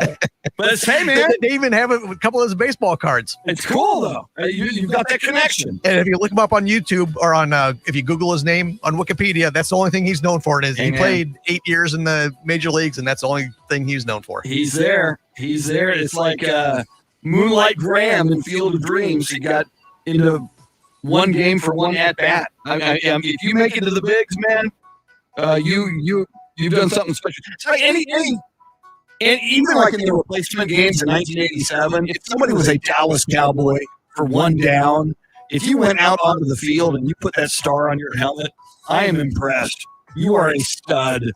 You are in the club. You are in the fraternity. You played for America's team. I think it's cool. You got to wear the uniform for at least one day. Yes, absolutely. On this day in 1961, Roger Maris hits home run number 59 and barely misses number 60 in the 154th game of the season. And in that game, the Yankees clinched their 26th pennant. Roger Maris, he was no Ned Williamson, I'll tell you that. On this day in 1968, Mickey Mantle hit his final career homer, number 536. I wonder if your brother-in-law's great uncle was threw that ball. I guess we'd know about it. Probably, if he threw Mickey Mantle's final career home run. I think he had retired by then. Yeah, okay. On this day in 1973, at the Houston Astrodome, Billie Jean King defeated Bobby Riggs in the Battle of the Sexes tennis match. I'm old enough to remember this, Dave. This was a big deal. You know, Bobby Riggs was like 20 years older than Billie Jean King, and she was like one of the best women's tennis players. He said, I can beat her. I'm 20 years older, but a man can beat a woman, doesn't matter. And it became a huge national phenomenon. And back then, they had closed circuit television. So in San Antonio, you had to pay like $20 to go watch this at the Hemisphere Arena, even though it was live at the Houston Astrodome. And Billie Jean King beat Bobby Riggs. It was an in-your-face for the ladies to the men. Sorry about that, Bobby Riggs. And finally, on this day in 2013, Alex Rodriguez sets the new Major League Baseball record with 24 Grand Slam home runs for the New York Yankees. That's all right. You may not like A-Rod, but 24 career Grand Slam home runs is pretty impressive. That's impressive. But, he took on Ned Williamson. Yeah. I mean, he beat out Ned Williamson on the Grand Slams. Somewhere Ned Williamson would go, dude, that A-Rod guy 100 years from now is going to be pretty darn good. That is your sports history. How about some sports birthdays? Born on this day in 1917, Red Auerbach, Hall of Fame basketball coach of the Boston Celtics, 9-time NBA championship coach with the Celtics. Yeah, there were like 8 other teams. There were 7 other teams in the league for most of those. And the Celtics had everybody, and the other teams had like you and me and 3 other dudes. So the Celtics like won every championship. He was the Ned Williamson of coaching. He was the Ned Williamson of NBA coaching. Red Auerbach was born in Brooklyn, New York on this day in 1917. He passed away in 2006. One of the reasons I don't like him was he didn't want to let any of the ABA teams into the NBA. That means the Spurs, the Nuggets, the Nets. St. Louis Spirit. The Spirits of St. Louis did not get in with Maurice Lucas and play-by-play man Bob Costas. The Kentucky Colonels. The Kentucky Colonels should have gotten in. Artis Gilmore, Louis Dampier, Dan Issel, for crying out loud. All right. So anyway, there's that. I didn't like you, Red Auerbach, but may you rest in peace. Born on this day in 1943, stud linebacker, former Texas Longhorn, later an Atlanta Falcon, Tommy Nobis. Born on this day in 1943 in San Antonio, Texas. Well, poor Tommy. Tommy Nobis goes to the Atlanta Falcons, Dave. They were an expansion team. They were god-awful. They got their heads kicked in every game, pretty much. If Tommy Nobis would have gone to the Cowboys or to Washington or the Rams or just about any other team in the NFL other than the Atlanta, he'd have been Dick Butkus. People who know their football still know that Tommy Nobis was the real deal and legendary and wildly talented. He was the Ned Williamson of the NFL. He was the Ned Williamson of linebackers. Exactly. Perfect analogy. Tommy Nobis passed away in 2017, but man, that was a stud linebacker. Finally, Dave, born on this day in 1951. Don't say we never talk hockey here, because born on this day, Canadian right winger Guy Lafleur. Wow. Guy Lafleur. It's spelled Guy. I don't want you to say, hey, I'm Guy, because a man is only a guy. I'm Guy Lafleur. No, I'm Guy Lafleur. It's French. Well, then it'd be like Guy Lafleur. Or it'll be Guy Lafleur, which doesn't sound right. Yeah, Guy Lafleur.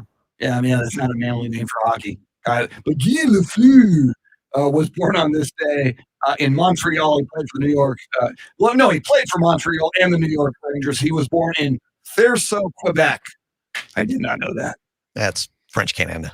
Whatever. It's Canadian. He was the Ned Williamson of the NHL. Easily the Ned Williamson of Canadian hockey. And whenever we do invade Canada, and someday we will, because they're getting just a little cocky these days. Blame Canada. Blame Canada. We're going to call it Operation Leaf Blower. That's going to be the name of our invasion. It's Operation Leaf Blower. We should just. It's too darn cold though. How does anybody live in Canada? Yeah, that is too cold. You know, like me and you, if it gets below 80, it's too cold. We don't want to. We don't want that. It's going to get down to 52 on Wednesday night, Thursday night here this week. Give it back to France. Yeah, exactly. Canada. Or we could take it over and then sell it back to France. I like that. Back to the NFL for a moment. Some of the other big scores from yesterday. The Miami Dolphins, Tua Tagovailoa, or however you pronounce his name, knocked out of that game. Yeah, a lot of people were high on the Miami Dolphins coming into this year, and the Buffalo Bills. Wasn't it your Pittsburgh Steelers that beat the Bills on opening day? I think it was. Yeah, game one. Yeah. So the Bills came into Miami yesterday, 0-1, and the Bills. Now, granted, they knocked out Tua, so they knock out the Dolphins quarterback. But I did not, just like Texas dismantling Rice 58-0. The Buffalo Bills beat the Miami Dolphins 35-0. I mean, it's one thing in college football to have a shutout, a lopsided shutout like Texas had over Rice. But in the NFL, division rival comes into your house, and the Dolphins, in the eyes of many people, have been on the rise. For the Bills to put the 35-0 beat down on the Miami Dolphins, that is just stunning to me. And the Bills, I think the Bills were going in there, if they're going to get a chance to run up the score, they were, just for a redemption game against for losing the first game. Yeah. Since a lot of people are picking them to go deep into the playoffs, and Dolphins are on an upcoming team, but you know, if the Bills are going to go in there, they're going to score a lot of points. Josh Allen, quarterback of the Bills, 17 of 33, not a lot of yards through the air by today's standards, 179 yards through the air, a couple of touchdowns for the Bills. New England Patriots, who had, I think they had a loss to the Dolphins on opening day. 17-16. So now we're finding out the Dolphins maybe not all that obviously, getting beat 35-0. But the Patriots go into New York, MetLife Stadium, and beat up on the Jets 25-6. Now, again, it's the Jets, but the Patriots move out to 1-1 now by getting the win. We talked about it earlier. In a few weeks on the Cowboys schedule, Dave, the Cowboys will travel to New England to take on the Patriots. Because the Patriots lost to the Dolphins by a point, I believe 17-16, and then they beat the Jets. You and I might be able to beat the Jets. The jury is still out on the Patriots. That could, I think, especially now knowing what we know, and again, looking ahead on the Cowboys schedule, when the Cowboys do go to New England in a few weeks, I think at this moment we should say it's a very winnable game for the Dallas Cowboys. For right now, especially with a rookie quarterback, I think I take the Cowboys in that game. Now, it was talking about the Eagles, the Cowboys' next opponent. The Eagles at home lost to the San Francisco 49ers 17-11, but they were in that game throughout the game. The Eagles led early. They led 3-0 after one quarter, and it was tight throughout. I know it's still very early in the season, but a lot of people had the Eagles last in the NFC East, and suddenly now you could make the argument, looking at the two games, along with the Cowboys, the Eagles may be one of the two better teams in the NFC East. Obviously, the Cowboys were in that game against the Buccaneers, lost it at the end. Cowboys could be either 2-0 or 1-1 or 0-2, and the Cowboys are 1-1. You could probably say the same thing about the Philadelphia Eagles. They could be 2-0, 1-1. No, actually, they whooped up on Atlanta in game one. So the Eagles, a week from tonight, Monday Night Football, taking on the Cowboys. It is an early season showdown. And that's one of those games, Dave, if you're the Cowboys, like I said about this win yesterday, you need to win the close games if you're going to pile up a lot of wins in a 17-game season now and go to the playoffs. You need to win a home game against an Eagles team, even if they're a divisional rival and they're better than we thought they were. You better beat them in your house in week 3. And Jalen Hurts is looking really good, but can he keep that up for a whole season? Yeah, he's carrying that team. Yes. He's like Lamar Jackson. Can either of those guys keep that pace up for 17 games? I don't think you can. I don't think so either. In the modern NFL. And you're right. In addition to throwing the ball yesterday, Jalen Hurts of the Eagles carried the ball 10 times for 82 yards, obviously an 8.2 yard per carry average, scored a touchdown. But yeah, I don't think. He had more yards than Zeke. Yeah, true. He did have yards than Zeke. But I mean, NFL players are bigger, stronger, faster every single year. I don't think you can take that beating. Cam Newton, when he was with the Panthers, was able to take that beating for a few seasons. I don't know that Jalen Hurts can continue to do it. And that Eagles offensive line might be just a little bit suspect. It's going to be very interesting to see how that plays out. And, of course, a showdown a week from tonight. Jalen Hurts will lead the Eagles into AT&T Stadium, and the winner's going to walk out of there 2-1 and either in undisputed first place in the NFC East, or if Washington wins, tied for first place in the NFC East, whoever wins the Cowboys-Eagles game a week from tonight. Coming up, we'll talk more Cowboys and Longhorns. Tanner Carlson joins us. Then at 8:30, UTSA head football coach Jeff Traylor. Birds up, the undefeated UTSA Roadrunners. We're all over it. Till 9, it's the Chris Duel Show.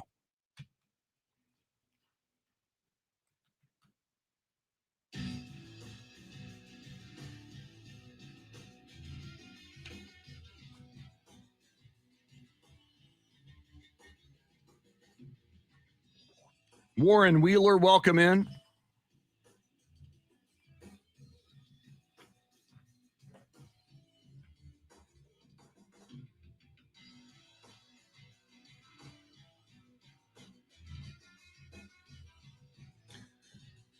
Let me check here. John Williams telling me today would have been Mama Cass's. That would be Cass Elliott. Today would have been her 80th birthday. I did not know that. John, thank you. Let me check something here.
I'm gonna go grab some ice. I think I'm running out of ice.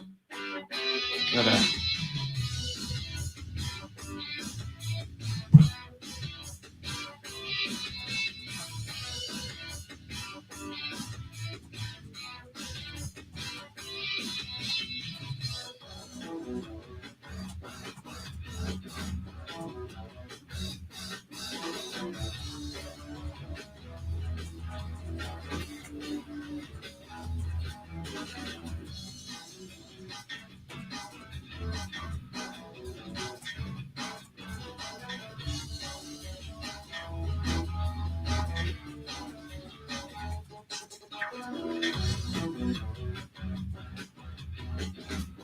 All right.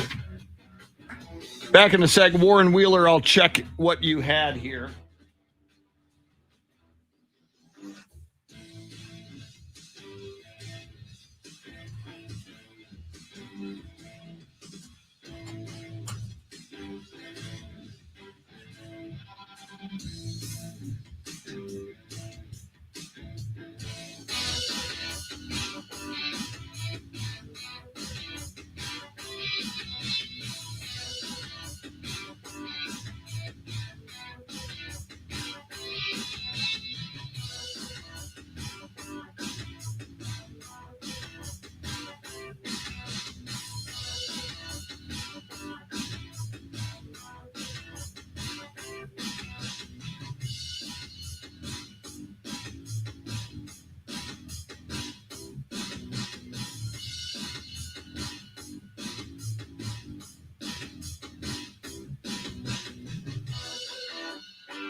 Joel Colon, good morning.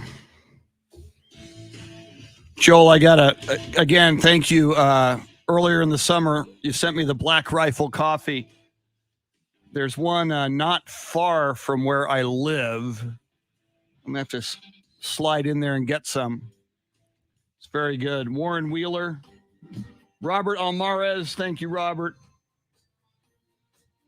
Dean Stone.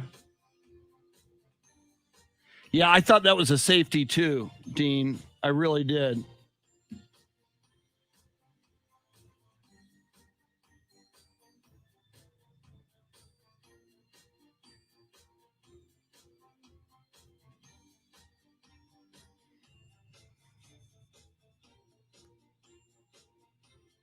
Yeah, Warren, that's happened to me as well. I think, in fact, on one of their touchdowns, I got a notification because I follow a lot of guys who cover the Cowboys.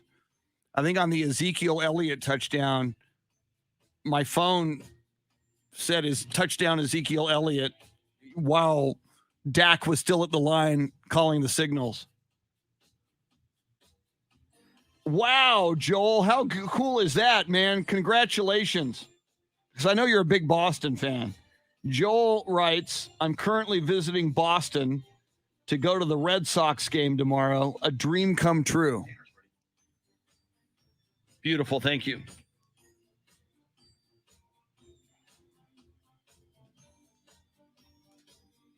That is, and I'm not a Red Sox fan per se.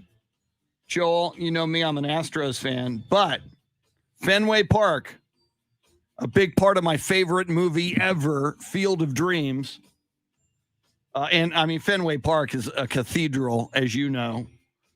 Now that the old Yankees stadium is gone and they're in a different stadium, I think probably Wrigley Field, Fenway Park, and then third, you could argue, because by now it's an older cathedral, Dodger Stadium.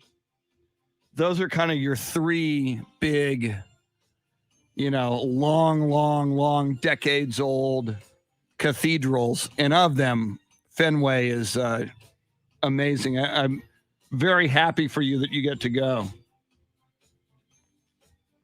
Joel says, I have tickets right by the bullpen. That is so cool. Good for you, man. It was like in August, my friend Steve DeRocco and I went to the Pro Football Hall of Fame in Canton, Ohio. And it was a similar feeling, probably. I had seen it ever since I was a kid. I'd seen the Hall of Fame on TV, and, it's like a bucket list thing that I wanted to do. And then to go there and like be there was just amazing. So I imagine you're going to have that same feel tonight. Report back to us, Joel. Let us know how it was, man. This is the Chris Duel Show.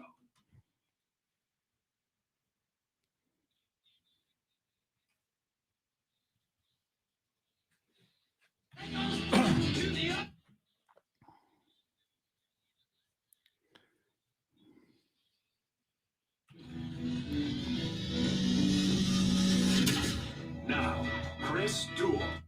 Glory, glory, hallelujah, and praise be the name of Coach Thomas Wade Landry, who has ascended into football heaven to become a football god and shower football blessings upon us as he did all weekend long. Don't forget, Tom Landry was not only coach of the Dallas Cowboys, and thank you, Jimma. Thank you, Gemma. And for about 30 years-ish, Tom Landry, they would always say this whenever they announced him on TV, the only coach the Cowboys have ever had. If you're old enough to remember the Landry era, you'd hear that every game. Tom Landry in his 23rd year, the only coach the Cowboys have ever had. Well, he also was a Texas Longhorn. He went to UT, baby. Tom Landry. So he smiles upon the Longhorns. Longhorns beat Rice 58-0. And he smiles down from football heaven upon the Dallas Cowboys, who beat not only the LA Chargers, but the Blue Jersey Jinx, as Greg Zuerlein hits a 56-yard field goal at the buzzer. I know there's not a buzzer. At the gun.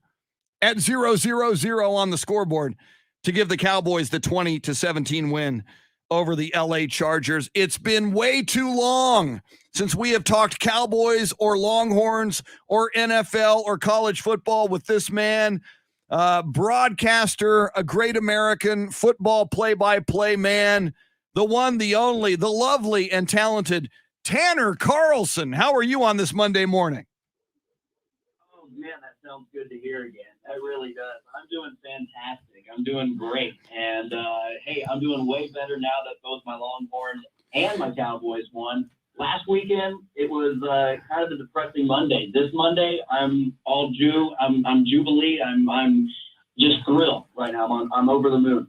And, you know, it's funny you say that because I would have to go back and look it up last year.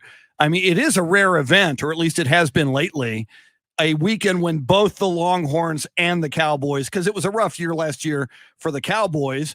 You know, the Longhorns a year ago under Tom Herman, they got some wins. They went to a bowl game. They won it. But for them both to win on the same weekend, it is, I mean, if you're a Longhorn fan and a Cowboys fan, and both of us are, it as you say, Tanner, it's a great feeling.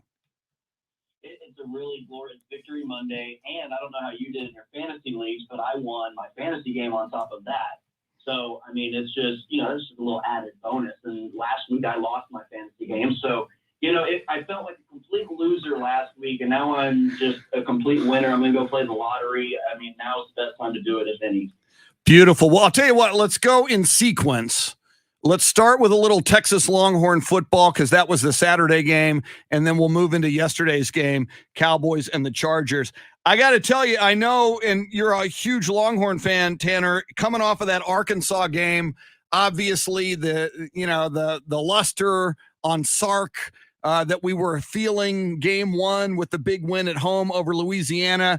That kind of, it didn't go away, but it was like a kick in the gut, kind of a reality check that, maybe we're not necessarily going to go to the college football playoff in year one under Sark. But I mean, you play Rice, the Longhorns were like 26+ point favorites in that game. To annihilate them 58-0 was, even though it's Rice, to win by that much was pretty impressive. How did you feel about it? Going into the game, I was a little nervous, not because of what the Arkansas game and how Arkansas played Texas, but how Rice played Arkansas. I don't know if a lot of people realize that was Arkansas's first game of the year, and Rice was leading Arkansas at one point in that ball game in like the second or third quarter. So I was like, this may not end well for the Longhorns 2 weeks in a row, but for them to come out the way that they did, make the adjustments, overcome last week's just debacle and annihilation, and then to turn it around and kind of pick on Rice, who Texas should pick on. It should be 58-0. We shouldn't be celebrating this as though it's some big bounce-back game. It should be 58-0 every single time the Longhorns play Rice. Now, of course, one of the big question marks early this season, and it is still a very early season in college football, the Texas Longhorn quarterback. The season started with Hudson Card. Casey Thompson gets the start against Rice. Looks very good. 15 of 18, 164 yards through the air, 2 touchdowns. He did have 1 pick. Do you think it's time to name one quarterback and stick with him, or do you think it's going to continue to be, a lot of one quarterback in a game, but we'll also see the other guy? Yeah, I'm kind of old school of you got to pick a guy, and I don't think Hudson Card is going anywhere in terms of the transfer portal. I mean, who knows? We've seen it before with guys like Justin Field. After they don't start their freshman year, they they move on and go to greener pastures and go to a place where they promised them that they're going to play. I don't think Hudson Card is of that quality of quarterback quite yet. I think he has potential to be a very good player. In fact, I think he has the potential and the prospect of being a top draft pick, not maybe in the first round, but maybe late first round, early second round type of a guy. But right now, Casey Thompson, with the terrible offensive line that the Cowboys have, he is better equipped. His skill set better suits what this offense has available to them at this moment, meaning the offensive line is not allowing time. It's not giving you a clean pocket. It's going to break down. You're going to have to roll out. You're going to have to extend the play. And that's what Casey Thompson does best. We saw it in Arkansas there at the second half, although Arkansas was already calling off the dogs at that point. I don't think it would have mattered had Casey Thompson started that game. I still think the results would have been the same. But I'll say this. I'll say Hudson Card is a better talent, and it is crucial that the Longhorns keep him there because he is the future of the Texas Longhorns. But yes, Casey Thompson is better suited to play in the offense that has the talent around him right now. Once that offensive line gets a little bit more established or gets some of their kinks and fixes, then I think Hudson Card would be the better play. But for now, I mean, you can't really argue with the results. You got to go Casey Thompson. Talking Longhorns football with Tanner Carlson. We will dive into the Cowboys in a moment. And the programming note, Jeff Traylor, UTSA head football coach, going to join us just after 8:30. Tanner, sticking with the Longhorns for a moment. Bijan Robinson, I mean, obviously you didn't have to use him a lot because it was a blowout. But you did, 13 carries. I think in another game, he gets more carries because you would have needed him deeper into the game. But his 13 carries, 127 yards, including a 62-yarder, 3 touchdowns on the ground. Bijan Robinson is certainly the real deal. You know, it's funny. I'm so glad you mentioned Bijan because I've got a huge man crush on this guy. You know, Bijan is a talent that is very rare, and it doesn't come around very often. It's Adrian Peterson at Oklahoma. It's LaDainian Tomlinson at TCU. It's Ricky Williams at Texas. It's that caliber of talent, and he is a Heisman caliber guy. So I kind of crunched some numbers. So Ricky Williams got his career 1,000 career yards in his first game as a sophomore. So his whole freshman year, then one game into his sophomore season, he had 1,000 yards rushing for his career. Bijan just surpassed 1,000 yards in his third game as his sophomore year. Now, the only issue, in fact, is Bijan staying at Texas long enough and not going into the NFL draft early. And if he plays all 4 years, he could possibly be on pace to either match or break Ricky Williams's NCAA rushing title. Wow. Happens because he needs 5,000 more yards to do that. Just 5K. Isn't that a crazy number? Like Ricky Williams had like 6,162 yards rushing in his 4-year career at Texas. Like, isn't that an absurd? Yes. Bijan Robinson is only 2 games behind Ricky Williams in terms of being on track to beat that record. That's the caliber of running back we're talking about here. So I don't think he does it because I don't think he stays all 4 years. But it is interesting. And hey, if he does stay all 4 years, keep an eye out on it. Tremendous numbers. And as always, Tanner Carlson goes deep into the numbers. One of the many things we love about him. Let's talk some Dallas Cowboys football now, Tanner. I was obviously scared to death. The Cowboys were on fire in the first quarter. They scored 14 points. They had 13 first downs in that first quarter. But the LA Chargers dominated both sides of the football, it seemed to me, in the final 3 quarters. 2 touchdowns wiped out by penalty for the LA Chargers. It took a Greg Zuerlein 56-yard field goal to win it for the Cowboys, 20-17. I was not as confident as Jim Nantz and Tony Romo when he lined up for the 56-yarder. How'd you feel about the Cowboys' victory yesterday? Is it weird for me to say, or can you kind of relate to this? Is I felt more confident after the loss to the Buccaneers than I do about this win against the Chargers. Is that fair to say? Are you kind of in the same boat? It's a great point because the Buccaneers were the defending Super Bowl champions, brought everybody back, and the Cowboys hung with them and led with 1:28 to play. And when the Chargers hold the Cowboys to 20 points, I'm a little concerned. Yeah, and I don't think the Chargers are a bad team. I have the Chargers in the playoffs this year. I think they make that leap with Herbert. I think the Cowboys beat a playoff team yesterday. So I'm not going to take anything away from the Chargers, but the Cowboys didn't look as crisp as they could have. The Dallas Cowboys could have put that game away in the first half. I mean, if you remember, it was 14-3. The defense just got an interception, gave the ball back to the Cowboys offense. Dak throws an interception on like the second play from scrimmage, and then they go down and score a touchdown. You can put the game away. It can be 21-3 in the first half. But no, you kind of keep them lingering around, and then all of a sudden you don't score anything in the second quarter. You don't score anything in the third quarter. You get the ball 3 times. The Cowboys had 3 offensive possessions the entire second half. That's bad defense. That's bad offense because you're not controlling the ball. You're not controlling the clock like you should have been doing. And then you only get 6 points, and that comes on the final 2 possessions. One, like you mentioned, is a 56-yard field goal game winner on a kicker that missed 2 field goals last week and left 7 points on the board against the Buccaneers a week ago. So, I didn't feel necessarily confident about it. The defense did not capitalize on the Chargers offense having 100-plus yardage and penalty yardage.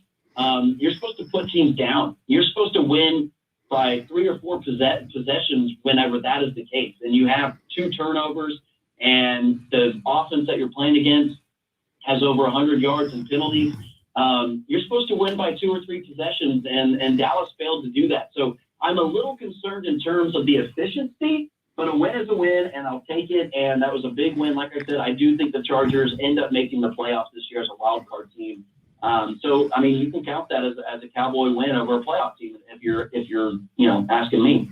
Yeah, and you add that to the week before hanging with Tom Brady and the Tampa Bay Buccaneers, you could argue the future looks bright for the Dallas Cowboys. Tanner, another bright spot yesterday in the running game, Tony Pollard, 13 carries, 109 yards, and a touchdown.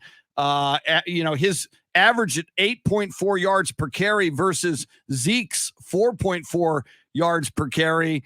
Kind of nice to have Tony Pollard back there and not to have to rely on Ezekiel Elliott, because I don't think Zeke is playing the way we had hoped Zeke would play when we signed him to the big contract a couple years ago.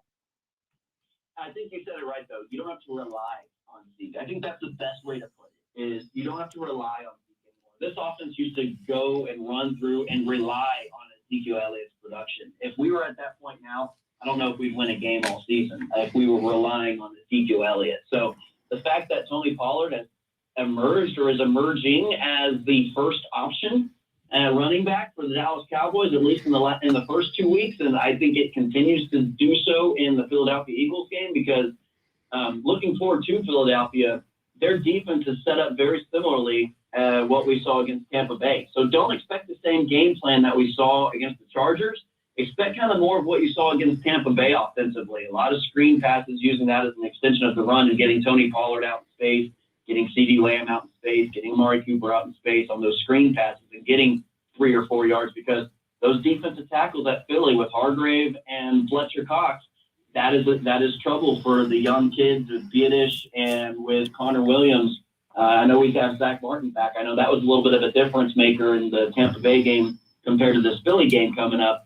But I expect that game plan. I think Kellen Moore is going to draw something up very similarly, where you're not just going to be pounding the rock up the middle with Ezekiel Elliott over and over and over again, because that's how you lose games. That's how Jason Garrett used to do it. That's not what we do anymore. We're not going to be stubborn against the run whenever it's not working.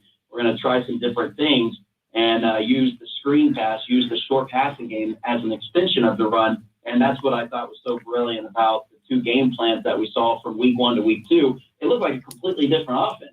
Dak Prescott was still as efficient and still just as accurate and still just as formidable as a quarterback, except he doesn't have to throw for 500 yards, and keep us in the game. I think what we're seeing out of this offense and what we're seeing schematically and game planning wise is something Cowboy fans have been itching for. Just like cringing as the last decade of just same old routine. All right, here's a run play up the middle on first down. Here's a run play up on second down. Now let's throw a quick little screen pass and see if it works. Instead of doing that, we're switching things up big time. I like where this offense is headed in terms of the amount of weapons and who you're utilizing. The Cowboy fans have been begging to get Tony Pollard involved. We're finally starting to see that. He's Tanner Carlson. We're talking Dallas Cowboys with him right now. You mentioned the offense, Tanner, and you did mention offensive coordinator Kellen Moore. Did you hear the one Tony Romo comment? He said next year Kellen Moore will be a head coach in the National Football League. I don't know if I'm ready for that yet. If I were an NFL franchise, I don't know that I want to hand the keys to Kellen Moore yet. Or should I believe that? How do you feel about that? I think he should be the Cowboys head coach next year, regardless of what McCarthy does this year, is what I think. I don't want a situation where we're looking at Sean Payton at the New Orleans Saints holding up the Super Bowl trophy when we had him in our back pocket. See, and all of a sudden you're missing out on an opportunity, someone you groomed within your own organization, and you let him walk. See, I would rather have Dan Quinn as the. To me, Kellen Moore does not have gravitas. He's not like a Jeff Traylor, somebody you want to run through the wall for. I mean, Dan Quinn. And by the way, jumping to the defense for a second here, Tanner, if you would have told me at the beginning of the season, week 2, we would hold the LA Chargers to 17 points led by phenom Justin Herbert, I would have taken that. I think the defense, we can, debate about the 2017 win. To hold the Chargers to 17 is, and I know 2 touchdowns were called back due to penalty. They could have scored a lot more points, but to hold them to 17 is pretty impressive. Yeah, I mean, they got gashed. I think they got a little fortunate with the penalties. They got fortunate with the touchdowns being taken away, but you got to get better on third down. I don't know how many conversions that the Chargers, and I know they did it the week before against the Washington football team as well. But you've got to hold on third down. 3rd and 15, it's unacceptable to have a 46-yard pass go right over your best corner's fingertips and it be completed for a huge gain. Like that's unacceptable whenever the offense continues to shoot themselves in the foot and you bail them out by allowing them to convert third downs. I'm not sold on the defense. I am sold on the turnovers. Love the turnovers.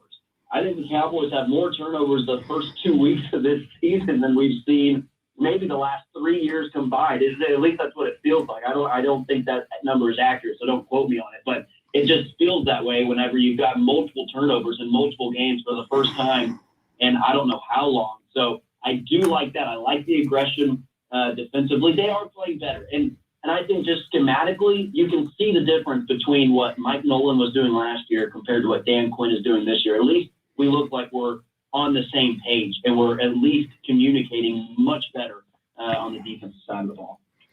Tanner Carlson is a great follow on Twitter at Tanner Carlson 20.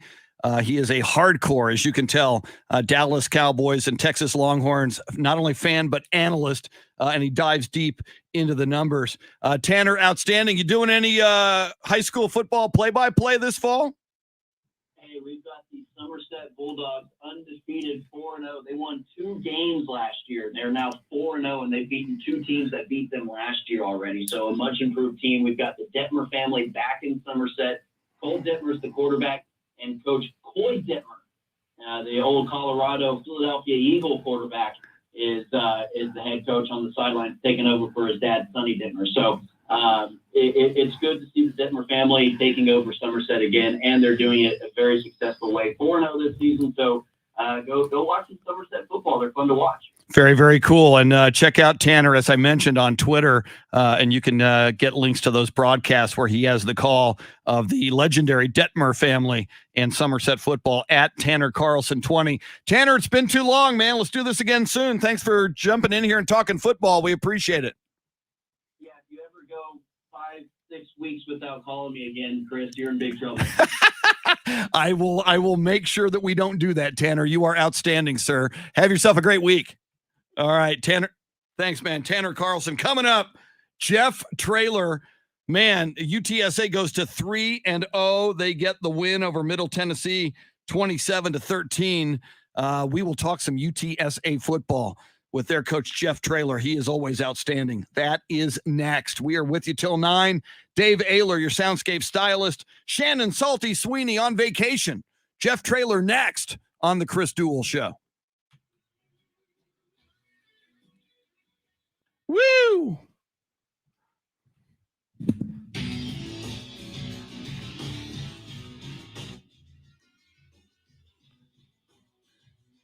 Louisa, great point. Louisa and Jason Paniagua want more Tanner. I can't argue with that. He's outstanding. Oh, I got to ask Andy something about the coaching show.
Jeff Traylor joining us next.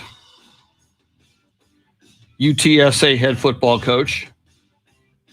Always outstanding.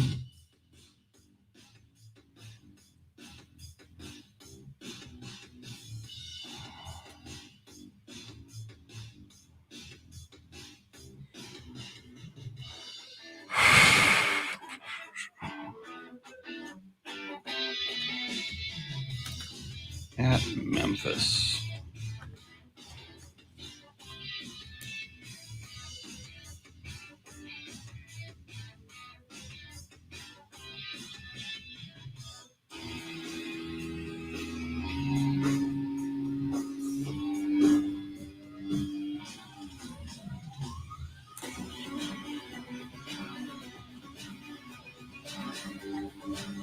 So Memphis is 3-0.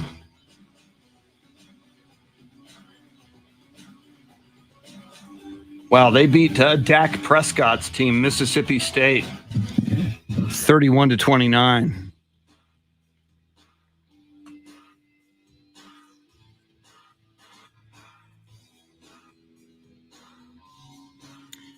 So that is a 2:30 game on Saturday.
If he doesn't call, try Andy, see if he knows anything. And then I'll just.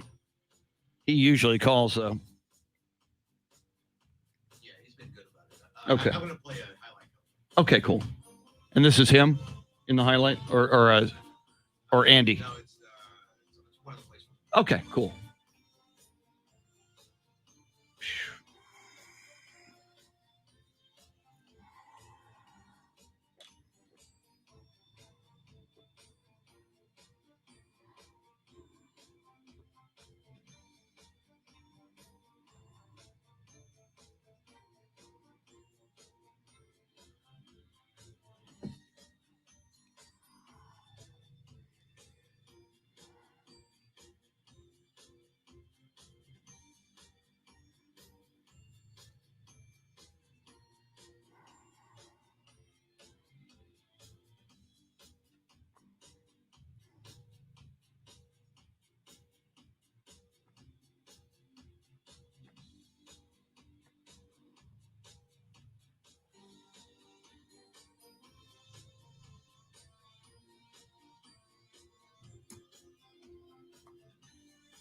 Still waiting on coach. So once you get to the segment, I'll Okay. call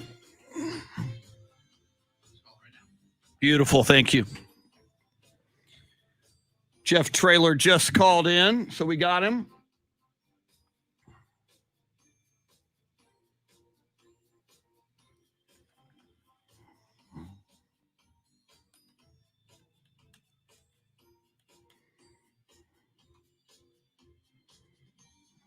He's ready. Thank you, sir. I'm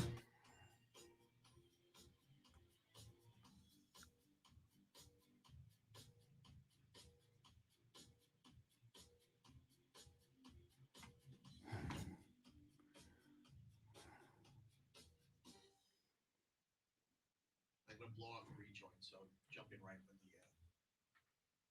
the. Gotcha. Okay.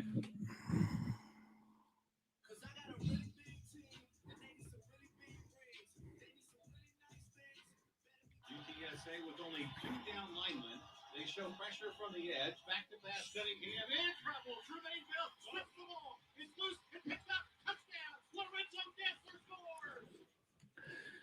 UTSA Roadrunner defense was on fire. The whole team was on fire on Saturday at the Alamo Dome as the Roadrunners beat Middle Tennessee 27-13. That's Andy Everett with the call here on Ticket 760 in San Antonio. Great win for UTSA. They go to 3-0 with a big one coming up at Memphis against another 3-0 team. Let's talk UTSA Roadrunner football with UTSA head football coach Jeff Traylor. Coach, welcome in. How are you on this Monday morning? I am doing great. Congratulations on not only the win over Middle Tennessee, but 3-0 on any level of football, NFL, college football, high school, wherever you're playing football, winning your first three is kind of a big deal. How does it feel to be 3-0? For dang sure. So we're really excited. Our defense was dominant Saturday, probably the most dominant game of football I've seen as a head coach in my career. In the fourth quarter, we got a little sloppy. We had some busts, and we allowed some points, which was disappointing. Offense, we were not as crisp. We were physically dominant. We had penalties show up for the first time all year. We had turnovers show up. Just weren't as crisp. And our special teams, we weren't quite as crisp. Still playing extremely hard. A very physical football team. But we've got a lot to improve on. We want to try to beat a very, very good Memphis team. And, Coach, you talk about how great that defense was against Middle Tennessee. 5 sacks, 9 tackles for loss. You hold Middle Tennessee to 8 yards rushing, 11 first downs. They got 199 total yards, a lot of that late. What do you think the defense, what was it about this game that brought the defense out to play with such fury in this game against Middle Tennessee? We've got a bunch of really good players. That's where it always starts. We returned a lot of players and we recruited a bunch of really good players, and we're playing a lot of people. We have what we call our Triangle of Toughness Award winners each week, and we had 10 this week, which is the highest we've ever had. And of the 10, 5 or 6 of those kids all run with the 2s and the 3s. So when you rotate that many great players and you keep them that fresh and they buy into the scheme like they've done for Coach Left and Coach Wright, you're just going to produce a lot of results. Fresh athletes that play really hard, that know what they're doing, that's a dangerous combination. Well, and Coach, you said it got a little sloppy near the end with 4 minutes to go. I mean, this game was in hand, obviously. You guys were leading 27-0 with 4 minutes to go. You were coming off the 54-0 victory over Lamar. I mean, so obviously you had multiple quarters of shutout football and an opportunity to have your second consecutive shutout. Had you guys been able to hold Middle Tennessee down in the final 4 minutes, what was that something? I mean, were you guys on that sideline, saying, we're fighting for this shutout? Was that a big focus, or no? Was it just play to play at that point in the fourth quarter? Yeah, it's just play to play because you've got to be smart. What's more important? A shutout, getting some of your top players injured, and some more young kids getting them quality experience and keeping your top 2 strings healthy. You just got to make a mature decision there. And I know the emotional part of all of us would like to say, hey, how cool is that? 8 consecutive quarters of no point. But those 3 that were out there, those guys need work too. Those guys practice, and we need to hold them to a standard. And offensively, we didn't help them. We were giving the ball back to them.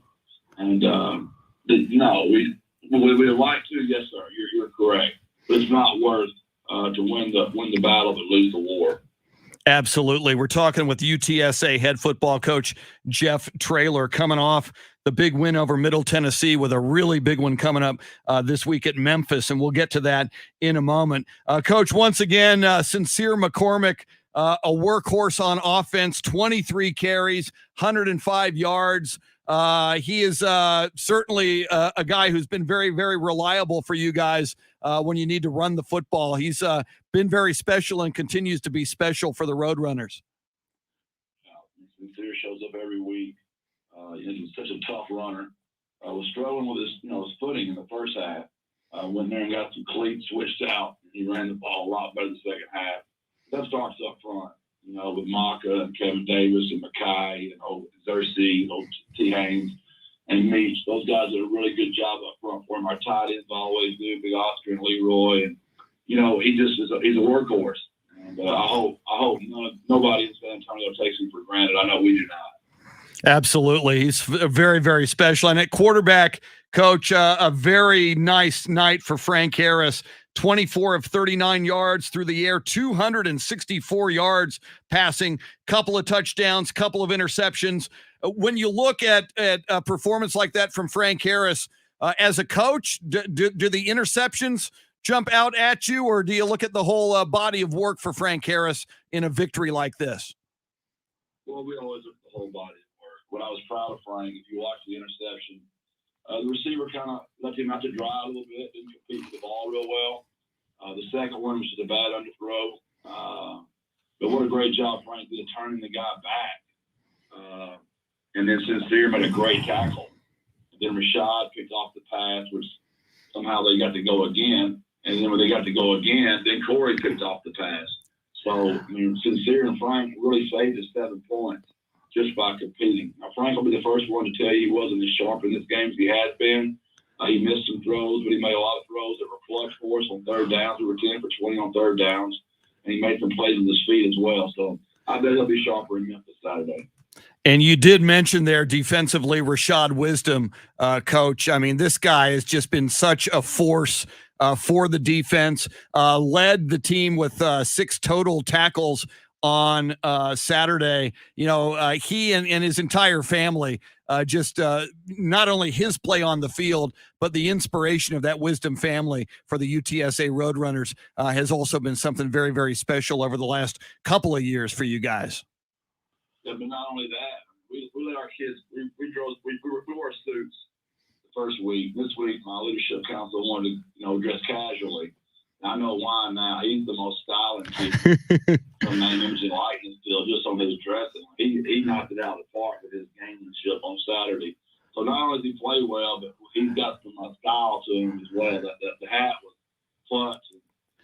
Really excited for him and his family. I know they love to watch football. They love UTSA, and they're a blast to be around at all times. Coach, you just cited, and it is a big thing that so many people are talking about this season in college football, name, image, and likeness, an opportunity for student athletes to participate in that like they never have before. Is that something that you and the coaching staff, do you have those discussions? Does that come up with players or not? We have to talk to them about it all the time. Now, we can't be involved in their deals. They have to make their own deals with the people in the community. But we do instruct them on how to handle it. They got to pay taxes. That's something these kids had never thought about before. Be careful about your teammates. You might be getting this money, and your teammates might not be getting any, and they're the ones blocking for you. Or they might be the ones creating the sacks. There's just so much opportunity for a locker room to get just absolutely splintered. Because so much selfishness is, talk to these kids. You can transfer now at any time and you're eligible. Name, image, and likeness. And we just really talk to our kids about it all the time to celebrate how our locker room's not going to be that way. We're just going to do our best to not let that creep in our locker room. But it's something, to make your point, Chris, we talk about it every single day. Absolutely fascinating from, an outsider's perspective to hear that information. All right, Coach, there is no rest for the weary. I mean, you guys go on the road to take on the Memphis Tigers, 2:30 on Saturday. Of course, we'll have that here on Ticket 760 pregame before that, I think around 12:30 with Andy Everett and his crew. Memphis 3-0. And as I look at them, what jumps out at me is their most recent win. They beat Dak Prescott's old team, Mississippi State, 31-29. What are some of the problems as you look at those Memphis Tigers? What are the things they do well and things that you're going to have to get in check to win that football game? Well, your point's very good, but I'll give you one better than that. They've won 17 games in a row at home. Wow. Mind around that's almost 3 years before the last time they lost a home football game. It's the fastest team we've ever played since we've been here. They've got real speed. It's a different level speed. They've got real tradition. They've been good for a while. So we've got our hands full. This is a program we have a lot of respect for. There's about 5 of those schools that we have circled here at UTSA that we would like to be like one day, that we want to get our program to that. And Memphis is one of those 5. Well, and this kind of reminds me a little bit. Is there a comparison to the Illinois game? You guys had to go on the road. A lot of people said, hey, Big Ten school, here comes UTSA. We know there are high expectations, but can UTSA perform on the road in a hostile environment at Illinois? And indeed you did. Is it a similar dynamic, or how are things different traveling to Memphis versus traveling to Illinois a couple of weeks ago? Different style. This team's faster. We thought we had more team speed than Illinois, which that showed to be true. It was a night game in Illinois, so it was really rocking. This is a day game. Those are usually a little bit different. Memphis fans do show up. They'll have a great crowd. Kind of a bowl. Sometimes it can be very humid there, a swirling wind inside that bowl. So just different factors. But I do understand your point about, going on the road, obviously. I would compare it to kind of like we went to UAB last year. Just so much team speed on the road, day game. So we're excited. No one's going to pick us to win. We're underdogs. And I know this about my players or our players.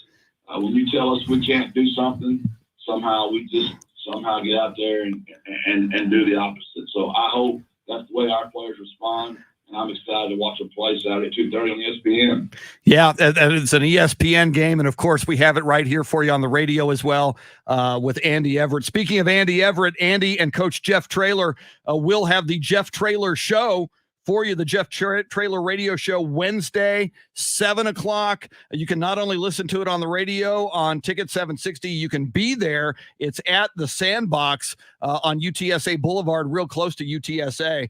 So get on out there, 7 o'clock Wednesday if you can. And if you can't, be sure to listen on the radio. Coach, to you, to your coaching staff, to your players, to the entire university, tremendous start, a big challenge. We will be watching. We will be listening on Saturday and cheering for the Roadrunners. Keep it going, Coach. Way to go. Great so far. Thank you so much. Appreciate y'all's support. God bless and birds up. God bless and birds up. Coach Jeff Traylor. Wow.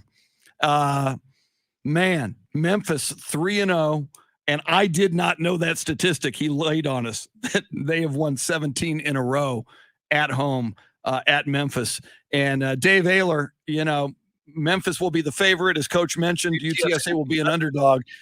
If they can find a way to get this one. I noticed in the coaches poll, UTSA got 1 vote this week. So that's something. That's a start. Yeah. They're showing up on the coaches poll. If you read the fine print under the top 25, if they get this one, and it's going to be a battle, but if they get this one and go to 4-0, I got a feeling heads will turn, and I got a feeling they would emerge into the top 25. It's a big, big deal. And how many wins in a row did he say they have? Memphis has 17 at home. In a row. 17 in a row at home. So that just means they're overdue for a loss. Exactly.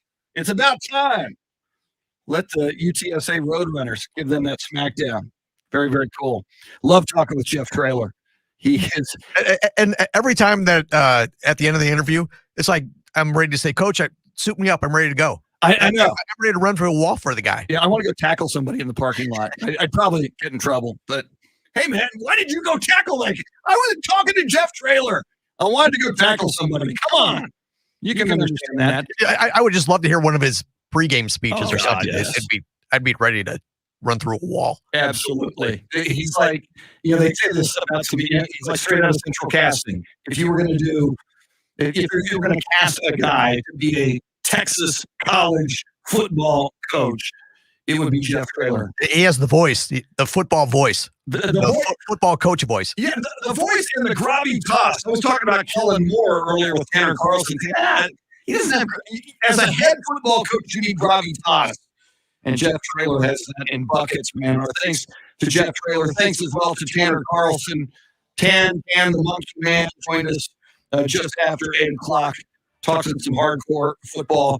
We will dive more into Longhorns tomorrow. Taylor Estes of Horns 24/7, among others, going to join us tomorrow. We'll talk about the night's Monday Night Football game, Packers-Lions.